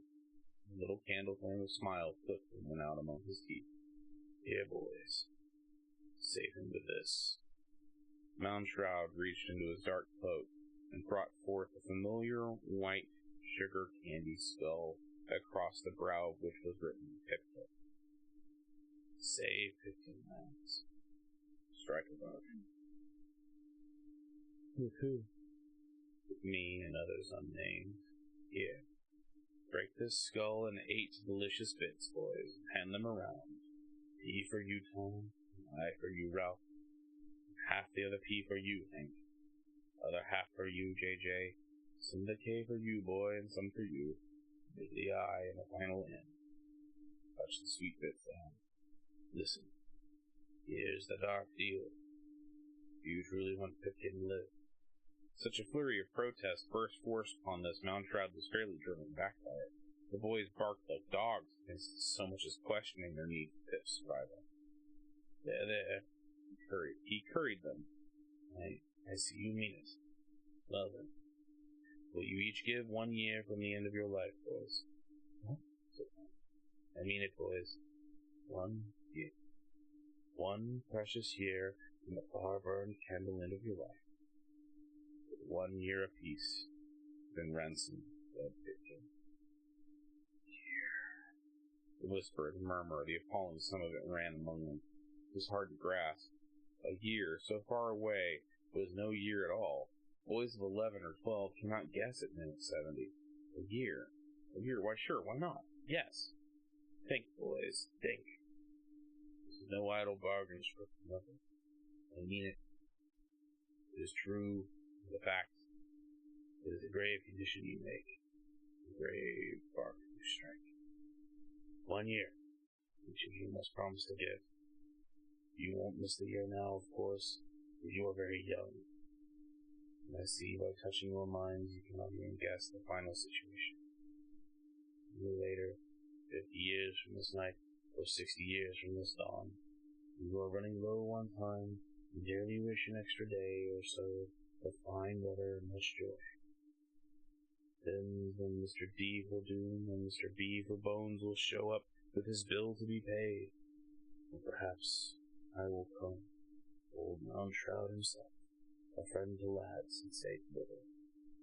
So a year, Promise must be a year given. I say give, as you must give. What will that mean, each of you?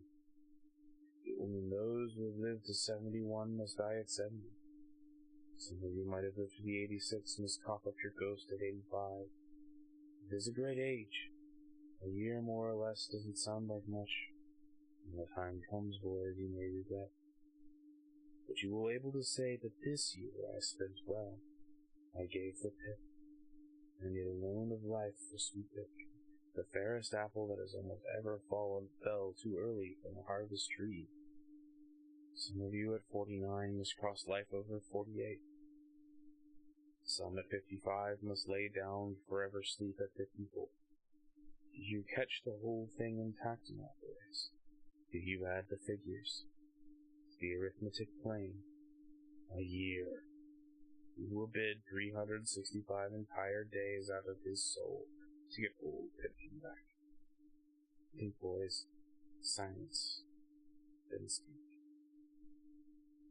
There was a long, brooding silence of arithmetic students doing inward sums, and the sums were very fast indeed. There was no question, though. They knew that years from now they might doubt this dreadful haste.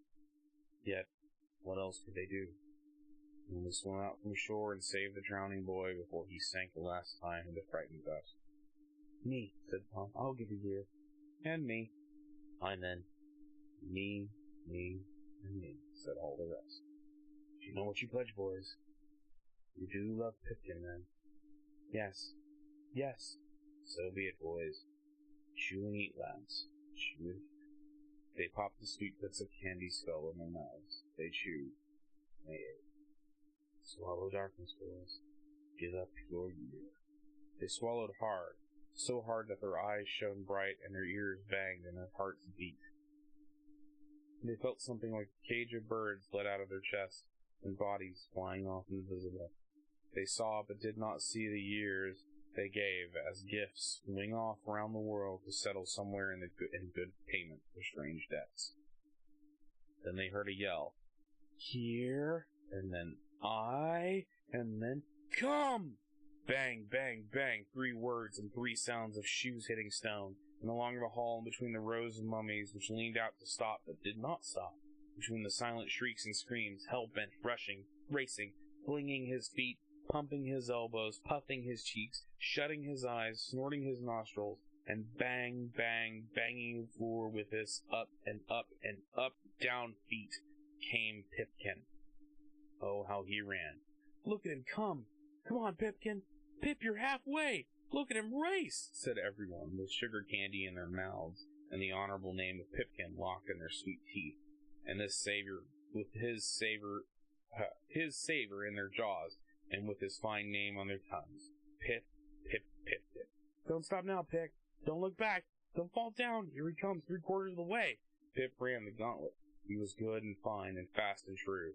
Between 100 waiting mummies he ran without touching, did not look back, and won the race. Pip, you did it! Pip, you're safe! But Pip kept running, not only through the gauntlet of dead ones, but the gauntlet of warm, sweating, alive, yelling boys. He plowed them aside and raced upstairs, gone. Pip, it's all right, come back! And they ran up the stairs after. Where's he going, Mr. Moundshroud?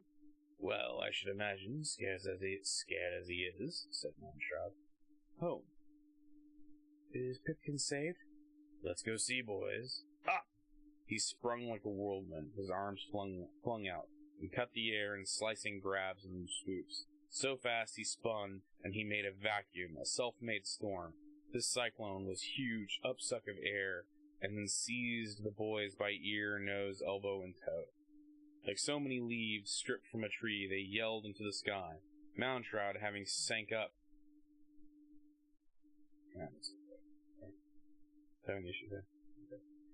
Moundshroud having sank up,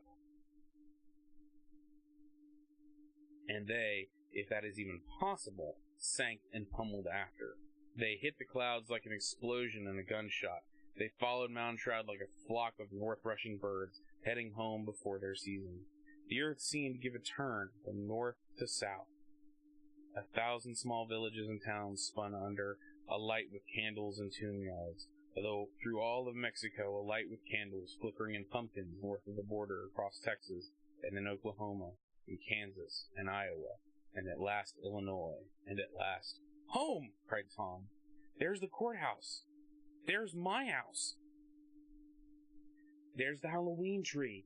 They swooped once around the courthouse and twice around the 1,000-pumpkin burning tree, and a final time around old Moundshroud's tall house, with its many gables, many rooms, many gaping windows, high lightning rods, attics, scrollworks which leaned and groaned in the wind, their passage made. Dust sifted out of windows to greet them. Shades flapped in yet other windows, like ancient tongues lolling to be diagnosed by wind-born small doctors of strange medicines. Ghosts withered like white flowers, furling and unfurling in moldered flags, which fell to ruin even as they shot back. And the whole house circled, was like a Halloween ever. So cried Moundshroud, flapping his antique arms and webs and black silks as he landed on the roof and beckoned the boys to alight and pointed down through an immense sky window through all the levels of his mansion. The boys gathered around the skylight window and stared down a stairwell which opened at various floors to various times and histories of men. And skeletons and dreadful musics played on flute bones. There it is, boys. Will you look? Do you see? This is our whole 1,000-year flight. This is our whole trip in one place, from caveman to Egyptian to Roman, front porch to English harvest field to boneyard in Mexico. Moundshroud lifted the vast pane of glass. The stairway banister, boys, write it down, each to his own time, his own age, his own level. Leap off where your costume fits, where you think you and your disguise, your mask belong. Get! The boys leaped and sprang down the stairwell to the top landing. Then, one by one, they popped onto the banister and slid yelling through all the floors of all the mansion of all the ages of history kept within Moundshroud's incredible mansion. Down, about, down, round about, down, they whisked. They skidded, they shuffled on the waxed rail. Rahum thud! JJ in his 8-man costume landed at the basement. He glanced about. He saw cave paintings, dim smokes and fires, shadows of a hulking gorilla man. Saber-tooths burned in their eyes, and from the cinder dark, down around Rush went Ralph, the Egyptian mummy boy, bandaged for all ages, to land on the first floor where Egyptian hieroglyphs strutted in armies of symbols, with squadrons of ancient birds and skies and flocks of beast gods, and scuttling golden beetles rolling dung balls down history.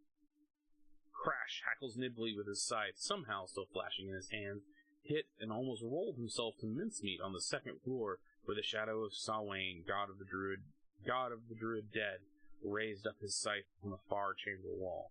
Bang! George Smith, a Greek ghost, a Roman haunt, landed on the third floor near tar-painted porches which glued old wandering spirits to the sill. Thud! Henry Hank the Witch dropped down on the fourth landing amid witches sleeping bonfires in England, France, and German countrysides.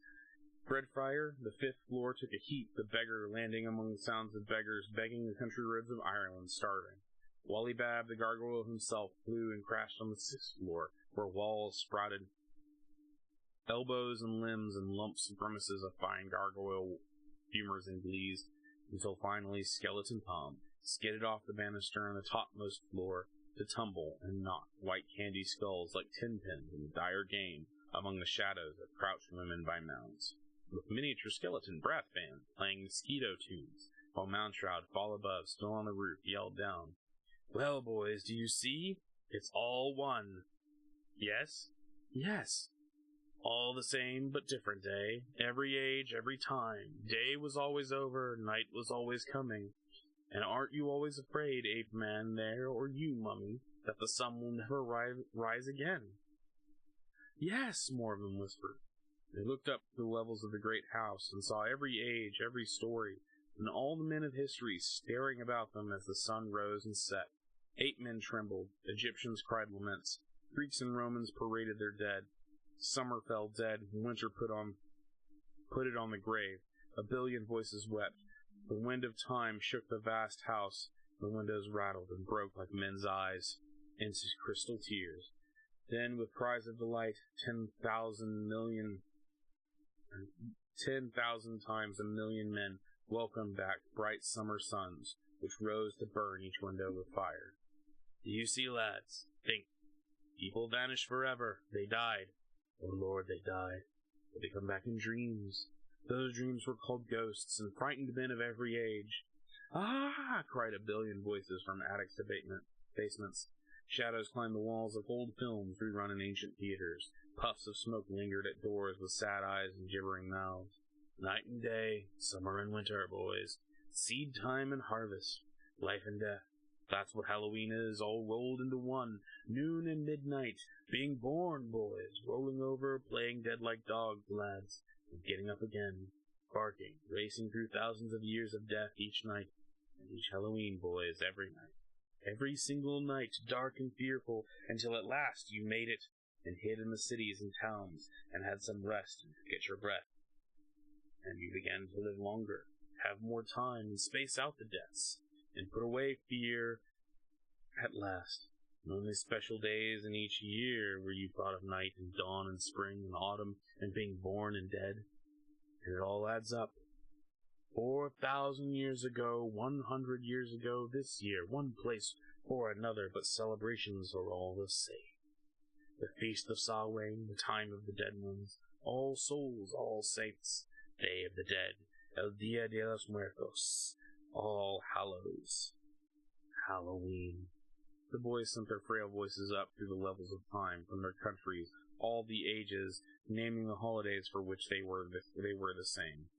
Good lads, good. Far off, the town clock struck 11:15. Almost midnight, boys. Halloween is almost over. But, cried Tom, what about Pipkin? We followed him through history, burying him, digging him, walking in parades, crying. Is he or isn't he alive? Yeah, did we save him? Did you indeed? Non-Shroud stared. They stared with it. Across the ravine to a building where the lights were going out. That's his hospital, boys. But check his house. The final knock of the night. The last grand trick-or-treat. Go ask for answers. Mr. Marley. See them out. The front door flew wide. Bang. The Marley knocker on the door gaped its bandaged jaw and whistled them farewell as the boys slid down the banisters and raced for the door. They were stopped by a final shout from Moundshroud. Boys! Well, which is it? Tonight with me. Trick or treat? The boys took a last breath, held it, and burst it out. Gosh, Mr. Moundshroud, both! Rap with the Marley knocker, slam with the door.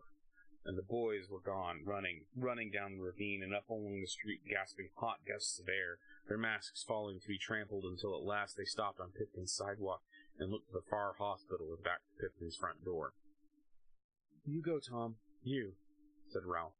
And Tom slowly edged up to the house, put his foot on the front step, and then the second step, and approached the door. Afraid to knock, afraid to find the final answer about dear old Pipkin. He tapped at the door. The boys waited on the sidewalk.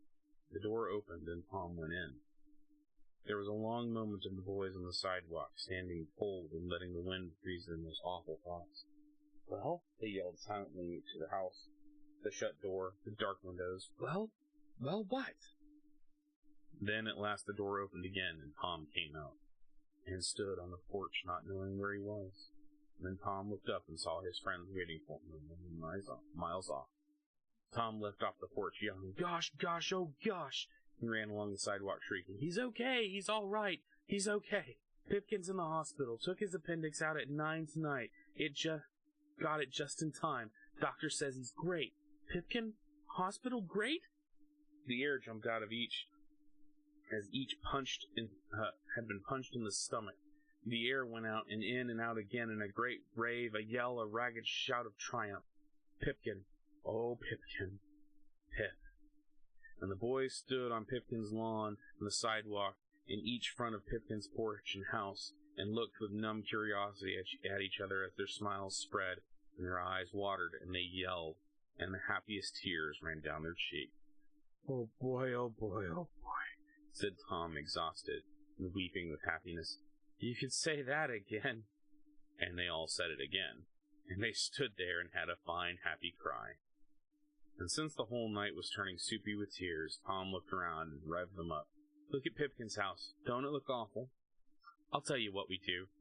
And they ran and came back carrying a lit pumpkin, and each came back carrying a lit pumpkin, and lined them up on Pipkin's porch rail, where they smiled outrageous smiles to wait for Pipkin to come home. And they stood on the lawn and looked at the lovely sight of all those smiles, their costumes tattered upon their arms and shoulders and legs, and the grease paint dripping and running on their faces.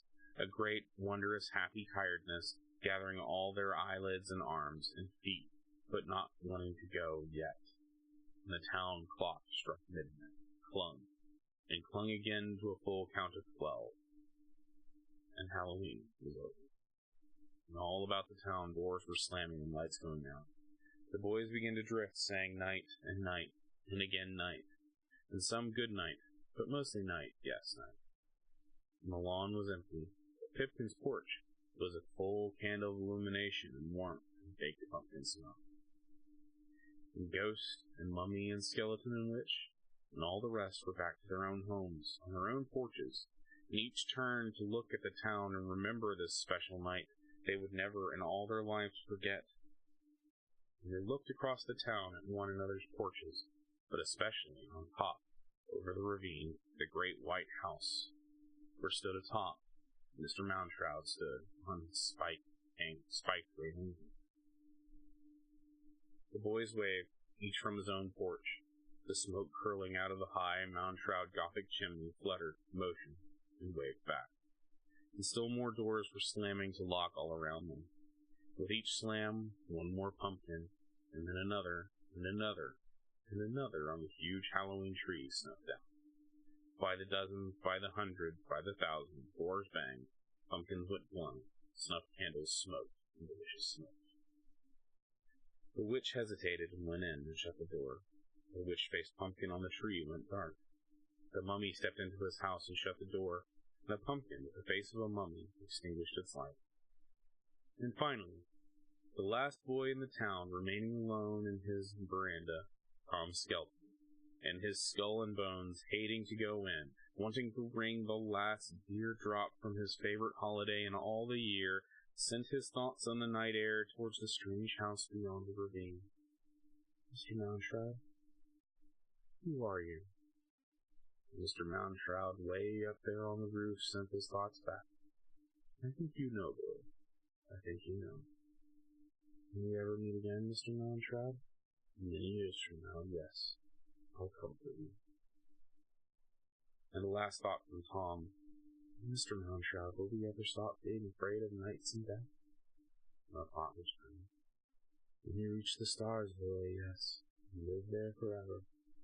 All the fears will go, and death himself will die.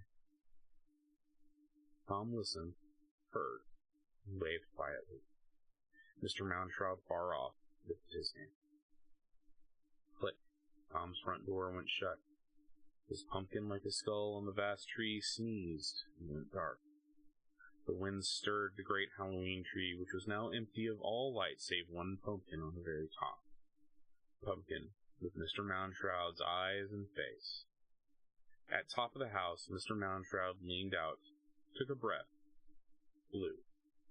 His candle and his pumpkin head on the tree fluttered and died. Miraculously, smoke curled out of his own mouth and nose, his ears, his eyes, as if his soul had been extinguished within his lungs at the very moment the sweet pumpkin gave up its incensed ghost. He sank down into his house, the roof trapdoor closed. The wind came by. It rocked all the dark, smoking pumpkins on the vast and beautiful Halloween tree. The wind seized 1,000 dark leaves and blew them away over the sky and over the earth towards the sun that must surely rise. Like the town, the tree turned off its ember smiles and slept. At 2 in the morning, the wind came back with more leaves.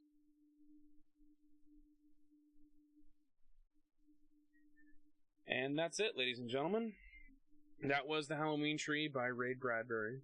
I hope you guys enjoyed it half as much as I did.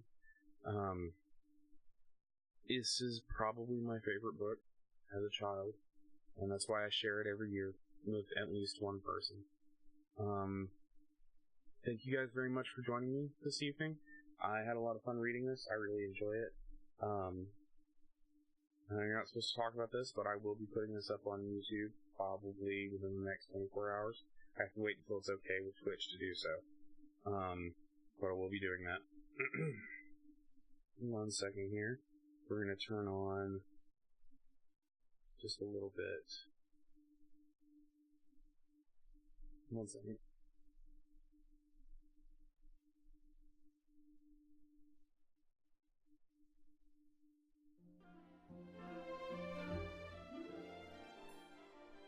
This is the end music from the movie that's based on, or that was made based on this book. There we go. This is one of my favorite, like I said, it's one of my favorite books. So, what we're going to do now is I'm going to go ahead and send you guys off somewhere. There's many other streamers streaming tonight, so let me see who else is going. Looks like, let's see, Death Gods is going right now. He's playing Dead by Daylight, so I'm going to go ahead and send you in his direction. Make sure to tell him he's got an amazing beard. But guys, thank you very much for showing up. Thank you very much for spending time with me today. I will be back tomorrow evening, probably to stream a little bit more. I hope to see you guys then. I hope you guys have a very, very good evening.